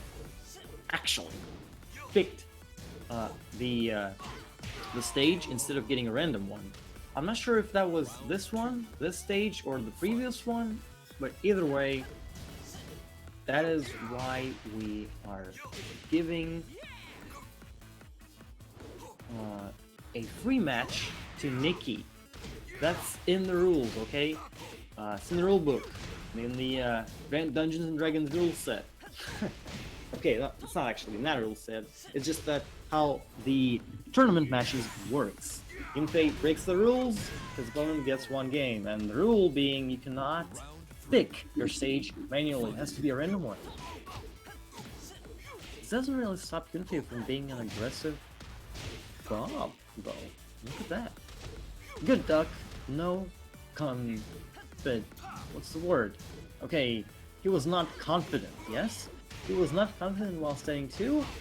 Oh, okay. Something is up right now. Leo is doing quite good work.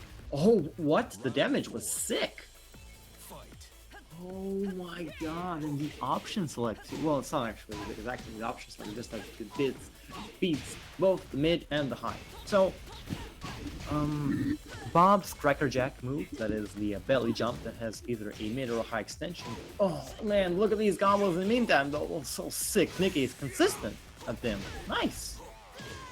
So there is a mix-up, but you can actually armor through it. The problem is that your opponent, Bob, can simply not do the extension and block your armor instead. Alright, 1-4.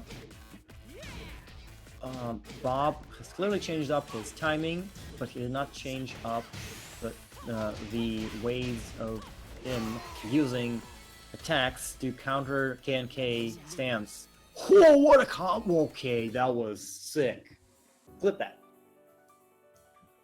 Leo got the mid-mid confirm, that's first. Backdash standing 4. Back to 1+2 to get the spike. And the orbital after confirming her opponent did not roll back. Holy! Lord! That was good. Okay? That was good.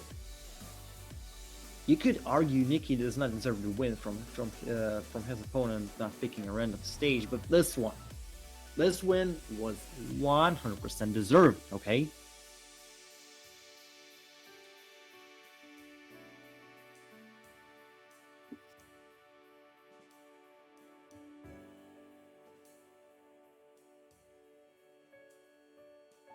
My apologies though.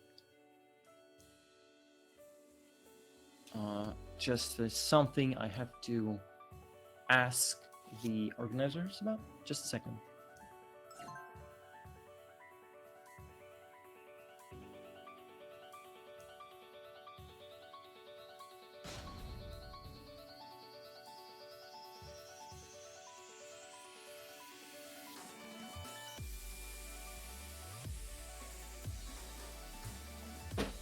Yep, okay, never mind. The match count, as I said, is 2-1. Nikki is in the lead, but there is a chance for Yun-Fei to come all the way back and seal the deal. Seal the lead on his opponent's fate by sending him to the loser's bracket, where our great Yoshimitsu player, the big mean man himself, DerpDe, is sitting ugly, watching, spying like a hawk on whom will he sword sweep next. Will it be the Leo player or the Bob player? Will it be Yun-Fei or Nikki?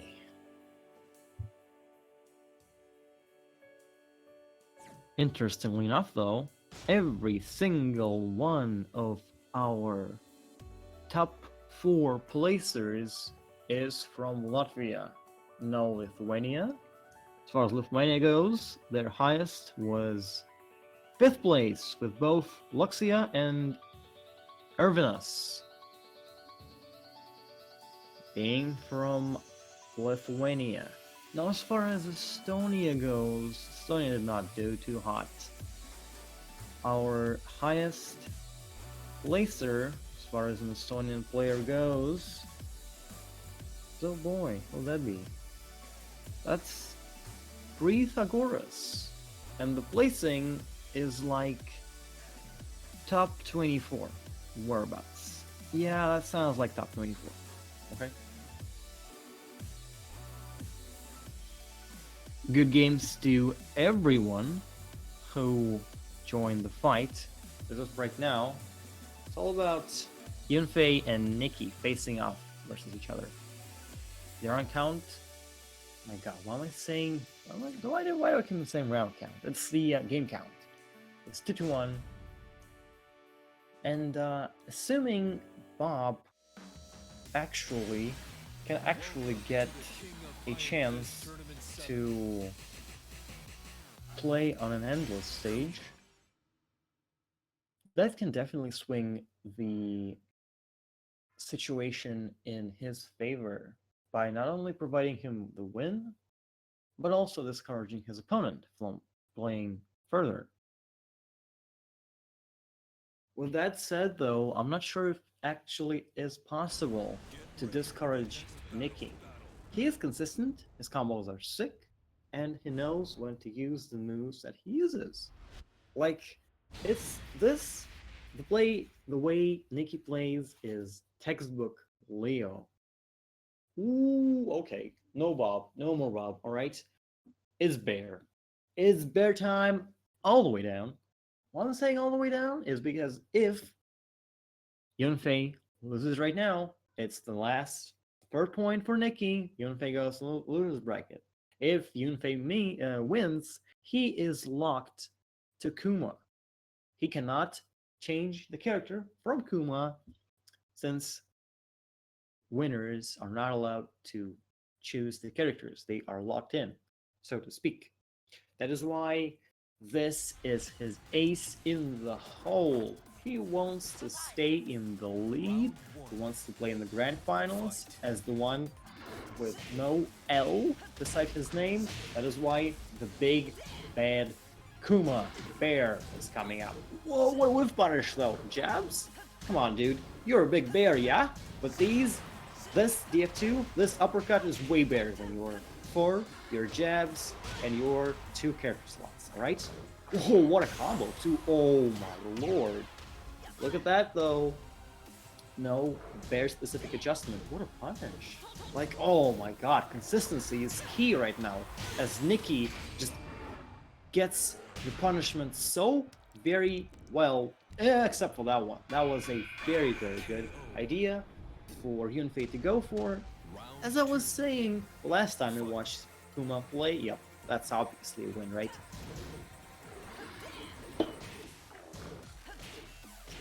As I was saying last time, this mid-low string is something I have to respect. At end of rounds, at the middle of rounds, and especially when your back is to the wall. There is a mix-up, but it is a reactable one, okay?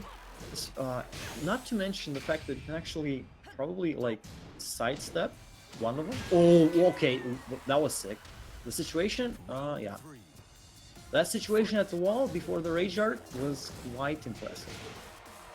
Good choices of moves by Leo, and not that good of a choice by our Kuma player.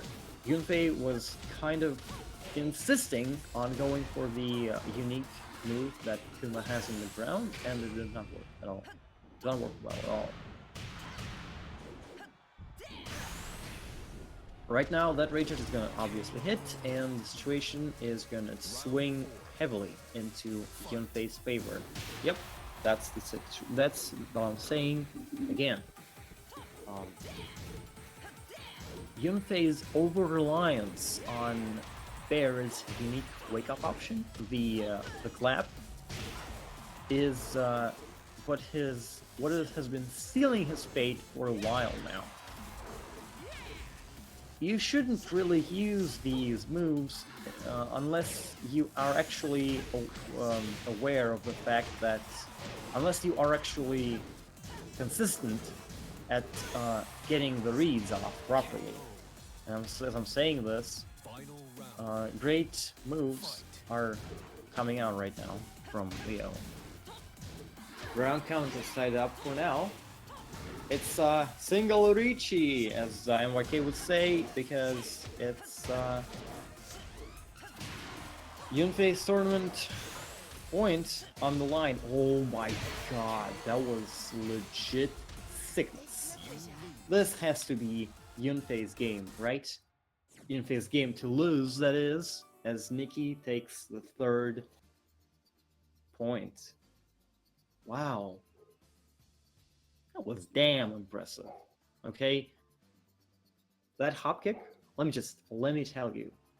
That hop kick after Bear's mix-up mid came in, oh man. That was legit, alright? Sick. Well done. Well done, Nikki. Good attempt, a valiant effort, Yun-Fei, but you will have to go down the loser's bracket to fight DerpDe there.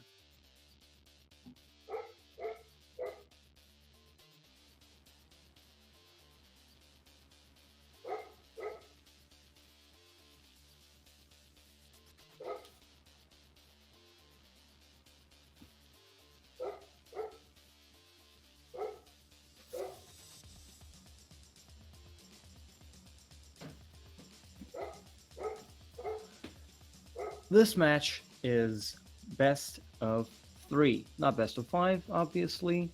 The only other best of 5 match we have, as per the rules set, is the grand finals. So now, Yun-Fei has to make a choice very, very early on. He has no actual matches available to bounce back to, as far as picking bears goes, as far as feeling out his opponent and looking into his strengths and weaknesses. Let's just actually look at our brackets a little bit and see whether Yun-Fei faced off versus DerpDe before. And the answer is no, actually. DerpDe got sent to losers bracket by LukciaQQ. That was a 2-0 win. And Yun-Fei was on the other side of our bracket. So as far as this tournament goes, Yun-Fei and DerpDe are perfect strangers to each other. So it's obviously the time to roll out the bear. Which Yun-Fei actually didn't, okay? He thought about it for a while and figured out, you know, I only really have 2 games. I have to make them count. I have to play my best and my most consistent character, and that is obviously Bob. Like, look at that hop kick, right?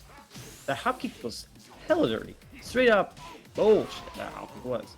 Like, what is there to even analyze? That hop kick was so rude, I'm at a loss for words. Another hop kick, though, at the end of the first round got blocked, and our punish god, the consistency king, DerpDe, actually punished it with 1-1 and got the deal sealed. Tons of strings coming out that are actually duckable, and as far as duckable strings go, you have to visit practice mode a lot, and you have to react to those strings consistently and launch them on reaction. That flash was exquisite though. That's how you have to punish every single spring kick as Yoshimitsu. Ooh, oh boy. Yup. DerpDe is partying with his pants down right now. That's what I think he is doing anyway. Oh my god. Yes. That's exactly what I was saying. DerpDe is partying with his pants down his pants right now. Damn. And Bob actually caught him. Red-handed. We have to take a chill pill, DerpDe, and reconsider the situation and act accordingly. Bob right now is doing quite good. Consistency is key. Other than hell sweeps getting blocked by your opponents, is doing quite consistently, quite decently. That is why DerpDe has to reconsider his approach as well. As I was saying, the duckable strings literally every character has are an important asset of you as a tournament player, as a ranked, experienced player. And what I meant was your ability to consistently dodge these strings is what makes you a better tournament player versus mid and mid to high level opponents. Some matchups require doing this more so than others, okay? Some matchups require little to no reaction ducking at all, whether because there's an actual mix-up which makes fuzzy guarding real hard, or because it does not really give that much of an advantage due to low recovery. That's Eddie's DF11 mid-high string, and obviously Hwoarang's backlash. These are some of the examples of such situations. On the other side of the spectrum, of the duck importance spectrum, so to speak, we have... Who do we have, guys? We have Nina. Yes. Consistently ducking strings, parrying strings, and sidestepping strings is very important. It's key to your success. That's it. If you're not consistent at it, Nina can simply throw these seemingly unfathomably long strings at you, and if you cannot duck the high or parry the low, and that one string or the other string up 4-4-3-4, you're not gonna have a good time, dude. That's it. In Yoshimitsu's case, though, it's interesting. Ducking DF12 is quite important, right?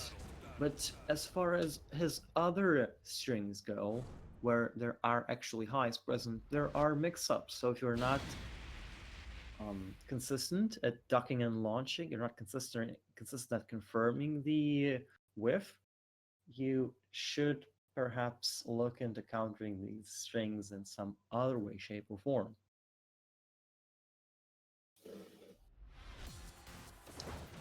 Bob is also a character whose strings not really require that much of a countermeasure practice session. They really don't. There is obviously a mid-high mix-up in the Cracker Jack confirm move. What else? Down 3-4, that's something no sane people actually use. Back to 2 is important, yes, but that's hard to do online. Otherwise, it's good.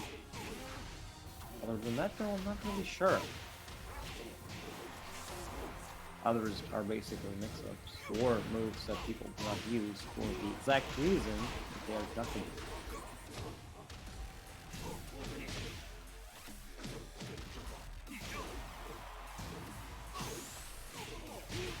Block punishment, on the other hand, is something that matters for Yoshimitsu in this matchup a lot. Round 3. As far as unsafe moves, Yoshimitsu himself doesn't really have that much, as far as, you know, if we go down his top 15 moves list. For Bob, though, there's the deductible stuff or the stuff that's unsafe. And perhaps there is a problem with my state option. Let me check real quick. Did I not load into the match again? Man, that's what it seems, right? Or is that a problem for everyone else too? Oh my god, yes it is! Look at that! Yoshimitsu has 2 rounds up, and then Bob gets one again, and I got shafted! I'm not watching the game at all. I was, you know, absent-mindedly discussing matchups and ducking and countering and stuff, whilst these 2 players were actually ducking it out. God damn!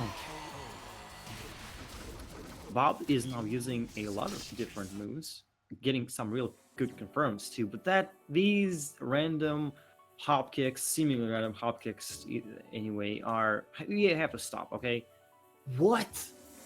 Okay, that's last second of the match? No, I didn't miss the Sudoku win, everybody. Flip that, first of all.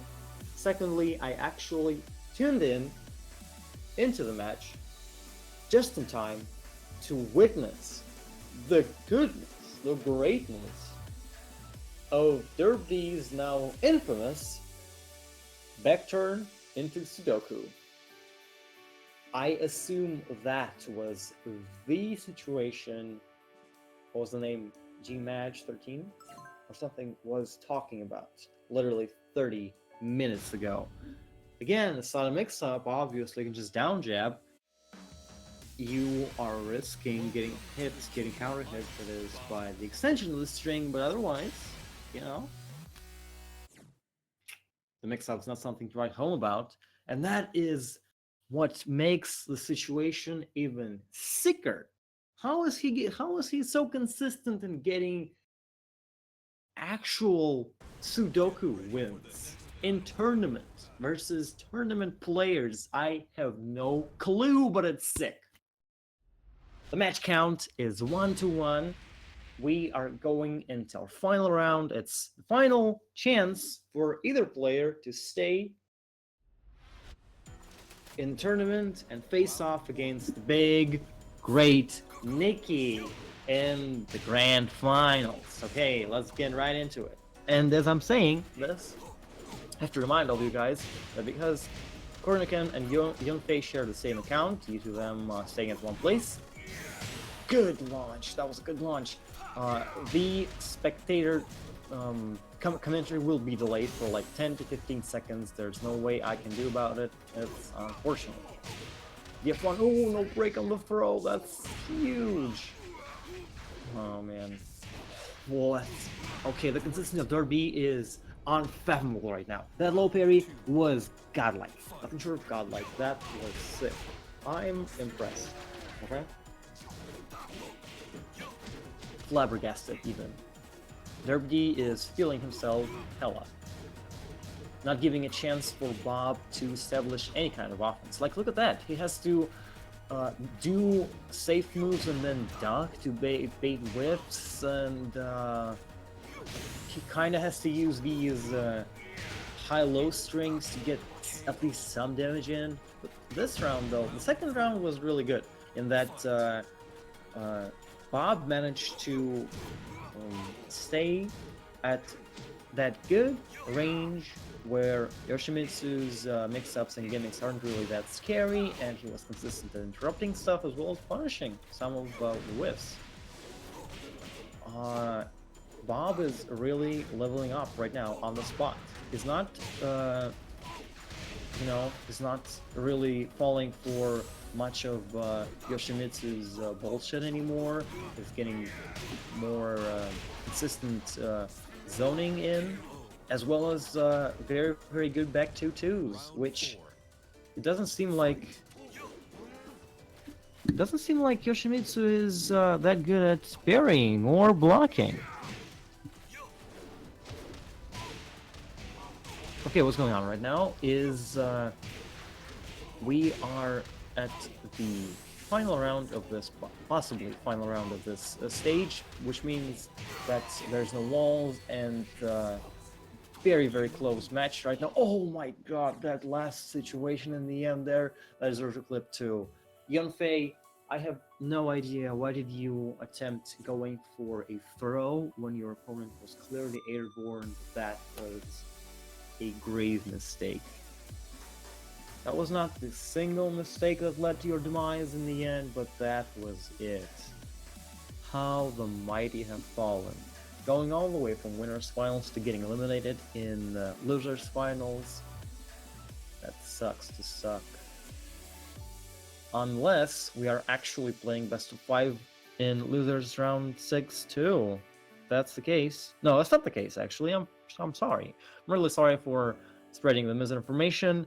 The round count was 3-1, I believe, the last game, and the game count is 2-1. DerpDe wins and goes back to the higher bracket to face off against Nikkie one more time.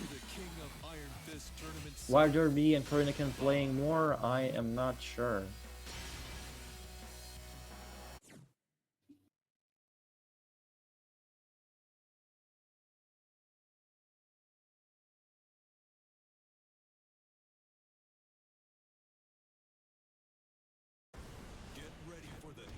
Finals and grand finals are best of 5, semifinals are best of 5 too. Not sure where best semifinals actually are in the bracket.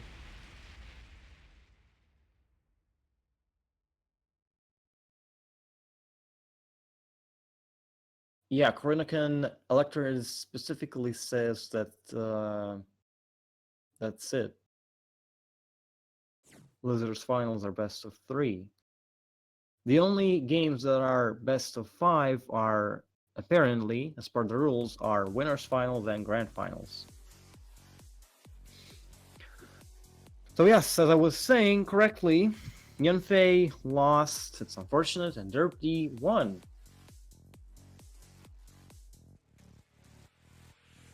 I can only assume the disconnect is happening as we speak. Hopefully it is. Unless something entirely different is happening right now. Yeah, there it is. DerpDe, if you're watching, you are done. That's it. You have advanced the grand finals. I'm not sure what are we waiting for, really. Well, now that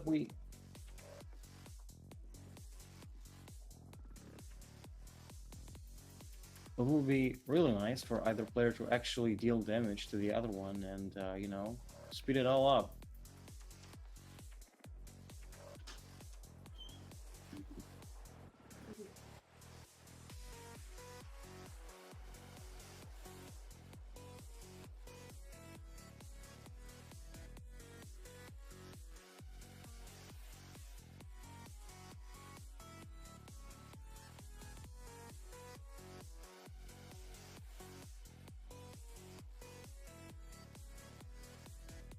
I'll mute myself for 2 minutes while this is happening, while the players are killing each other, and we are going into our final game. I will be back in literally 120 seconds.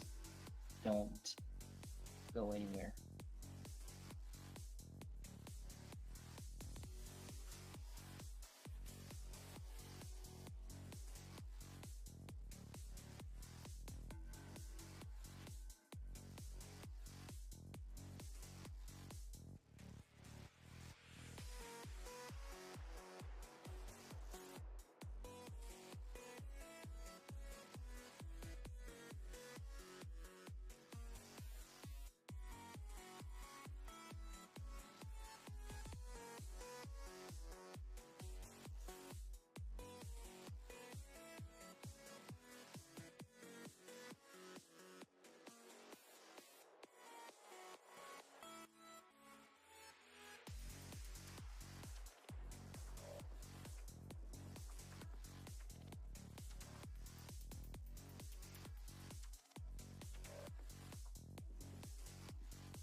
As is evident from the in-game chat room, DerpDe wasn't aware of the fact that it's BO3 either.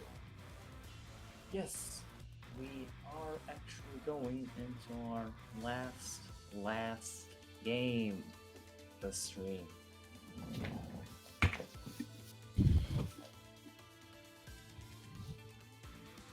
DerpDe versus Nikki, and let's just scroll our tournament brackets a bit backwards and see whether Nikki and DerpDe faced off versus each other. And no, the answer is no, they didn't. Because Nikki actually met the person who eliminated DerpDe and sent them to the losers bracket in the first place. Nikki fought LukciaQQ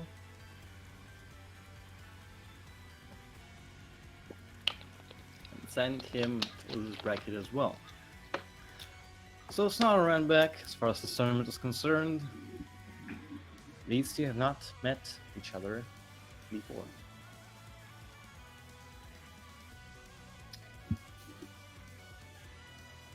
I don't really have any concrete info on whether DerpDe and Nikki have played extensive matches, sets, or games prior to this tournament versus each other, but I feel like we'll be able to tell whether or not they are familiar with each other's playstyles from the very first round. It's important to Leo. It's important for Leo to keep her cool and interrupt all the gimmicks Yoshimitsu will try to go for sooner or later. And as far as Yoshimitsu's own defense goes versus Leo, well, don't get cornered. Yoshimitsu is what should be your number one concern.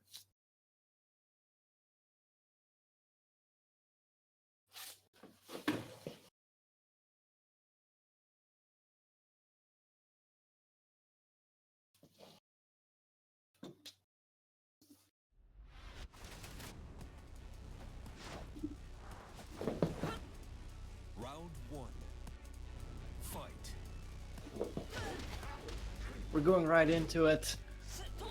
Nothing complete is happening as of right now. Wow, what a hop kick! That was an interesting situation, and it was an interesting choice by Leo. It actually worked out really well. Nikki was simply going for a hop kick in a situation where Yoshimitsu normally go for a hop kick, you know, as a way to mix up flash or sword sweep. Nikki kind of went like, you know what, I'm gonna do that first, alright? Don't really bother with a hop kick yourself, I'm gonna do that myself instead. And I love that combo by Nikki, okay? The reason I love this is because, first of all, it's a mighty resplat. It allows for very, very good enders. Like you can get a orbital into stomp by resplitting with 4. You can also get forward for the cancel into down jab, the entire string, you know, the good stuff. That in particular though, not only does it deal good damage due to re-wall split with 4, but it also gives amazing wake-ups, and if your opponent does not know that there is a way to escape the spike situation, well, then they are in for a terrible time. And as I'm saying, this terrible times are being had by DerpDe as he gets getting parried. Oh man, this round though is kind of close. Nope, not anymore. It was 30 seconds of solidity from both players, and then boom, the big wall split. Yoshimitsu is dead. Okay, consistency is pouring in right now. Correct back turn punishment from Leo gets me hard every time. That 1-2-1-4 string is all guaranteed in the back, and Leo did just that. Don't let that stop you though. Yoshimitsu is getting some damage in too. The punishment though, the punishment from Leo right now is amazing. The game count is 1-0, and DerpDe has to do something dire. It felt like I was watching this, I was thinking to myself, man, this Yoshimitsu is getting overwhelmed by solidity, whatever that means, right? Not gimmicks, not mix-ups, but solid play that basically countered whatever he was going for.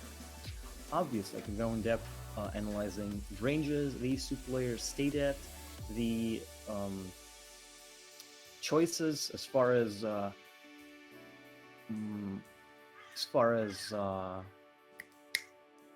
what's the word? As far as stage positioning goes, that was also quite important, and also the reason Leo's win was that much more impressive. But also, you could notice how DerpDe did not fall, my apologies, did not fall into his comfy playstyle pattern that he so loves to abuse, as far as, that he loves to abuse from my point of view anyway. The full crouch mix-up did not work a single time. He didn't get a chance to do it, and I feel like it's time for no swords fans. It's time to switch, not be a bitch. Excuse my language, but I have to be coarse on this one. This has to be understood, okay? Get ready for the next battle. Consistency is key, and if you're not consistent at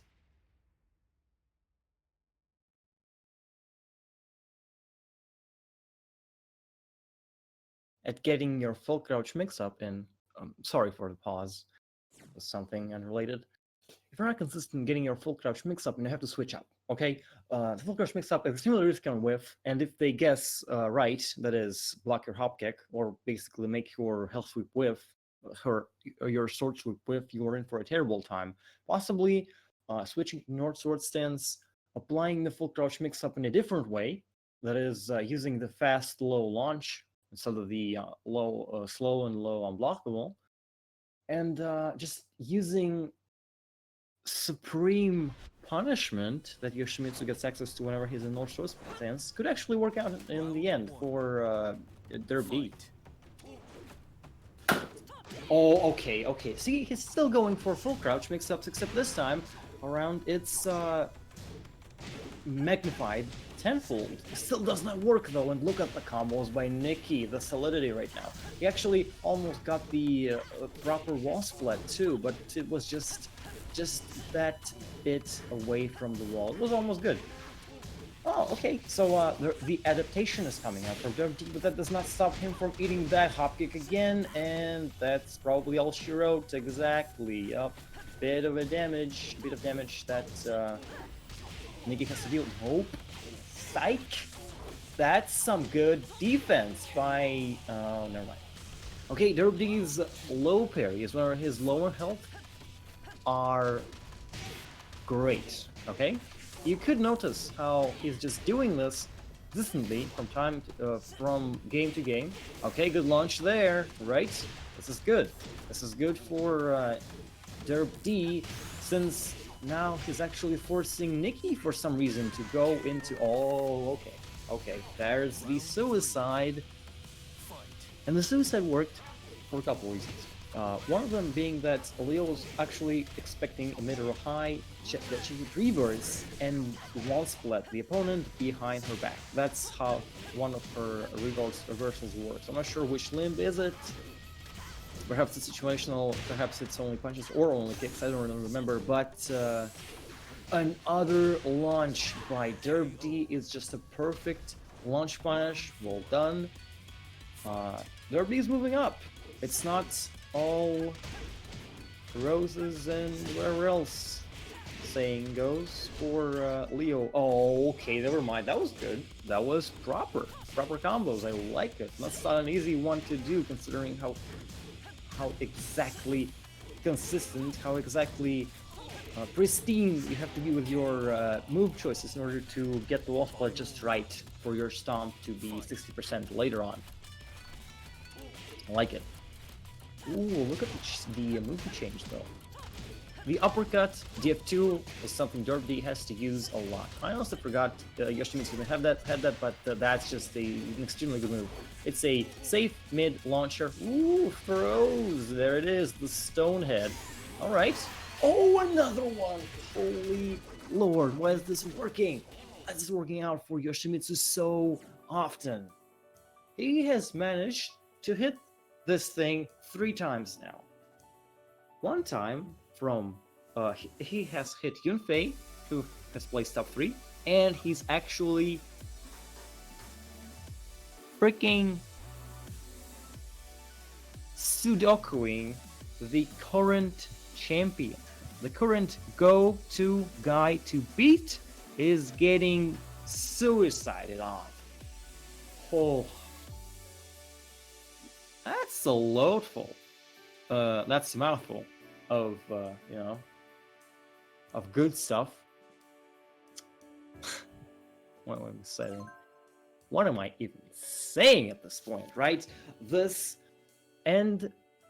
match ender, that last situation that happened there, just makes me go crazy. It does not make sense, but it's happening, and it's DerpDe who's being consistent at doing exactly that, getting into his opponent's head in a way that other Yoshimitsus don't actually do, okay?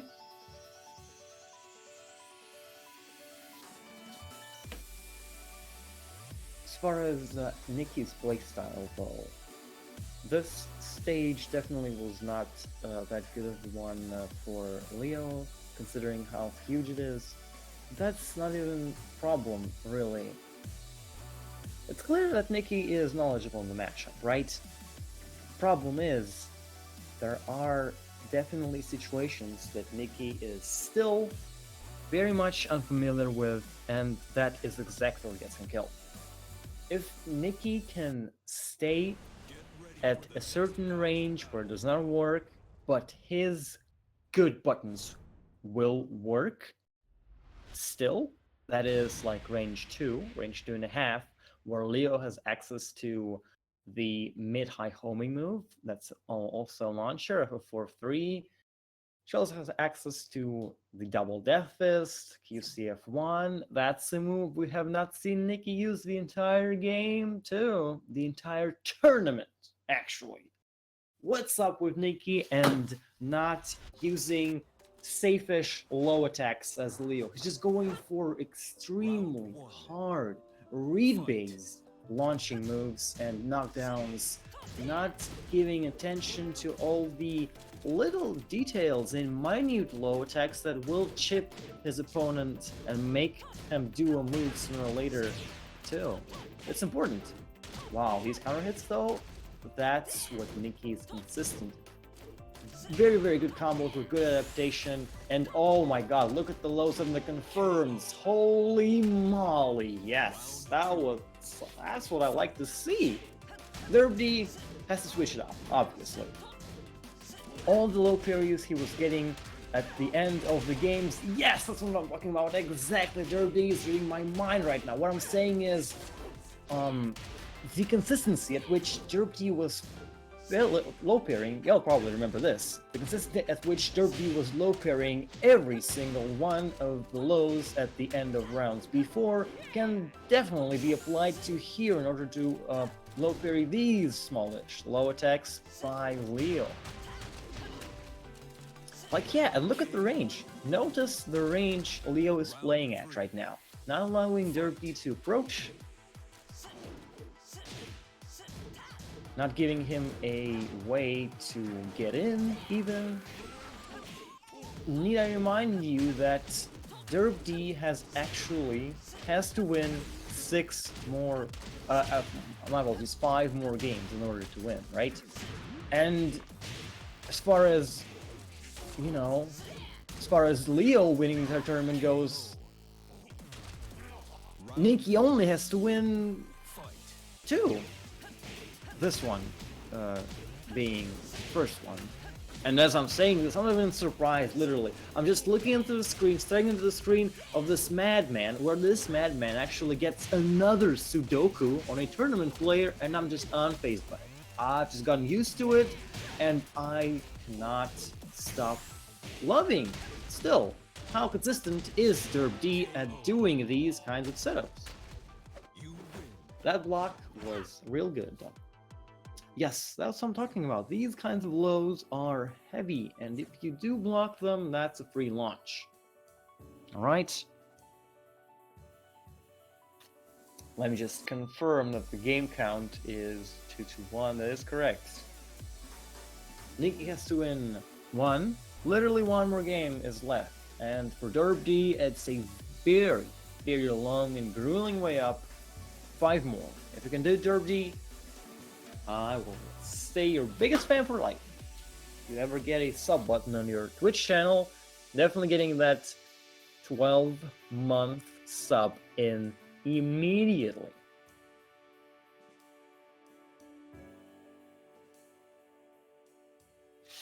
But yeah, you have to notice also, you have to keep in mind that each and every stage in Tekken 7 has its own use. Obviously, there are these rectangular-esque stages like, what are some examples? The Hammerhead, the Souk.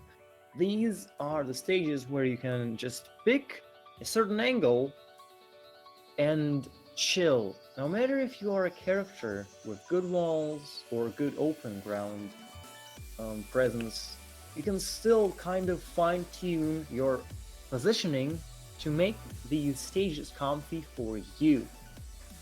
As far as rectangular stages go, on the other hand, it's all about the size. It's about the size and the wall angles. The biggest difference, though, obviously, lies in the fact that there exist stages with no walls at all, and you could clearly see how Nikki used this to Leo's advantage. Despite the fact that I've been like saying this over and over again, like, Leo's walls are great, Leo's walls are amazing. Well, Nikki used the lack of walls to zone his opponent out instead. Just backdash and chill, not allowing his opponent, DerpDe, to establish any kind of pressure. That's why sometimes, as Yoshimitsu, you have to switch into this weird kind of unfitting, in my opinion, really, playstyle of approaching with not dash jets, I'm sorry, approaching with dash blocking, using your running moves, using your plus moves. Oh, what a block in the meantime. Oh my goodness. Proper wall carry too. Holy lord. Yes, that last stomp, that last orbital did not hit grounded, did not hit like 60% like it's supposed to, and which would have actually gotten Nikki a lot of damage for the low punch would have happened, would have continued, would have emitted, would have connected. That's the word, yeah. Another pristine launch punish by Nikki, and that's the situation what I was talking about. That's what I meant. No confirm though. I'm just gonna do it. Says Nikki, and he is correct. Attempts at leg twitching or whatever that's called. I'm not sure that's term even by Yoshimitsu are futile as Nikki is approaching the possibly final round for him.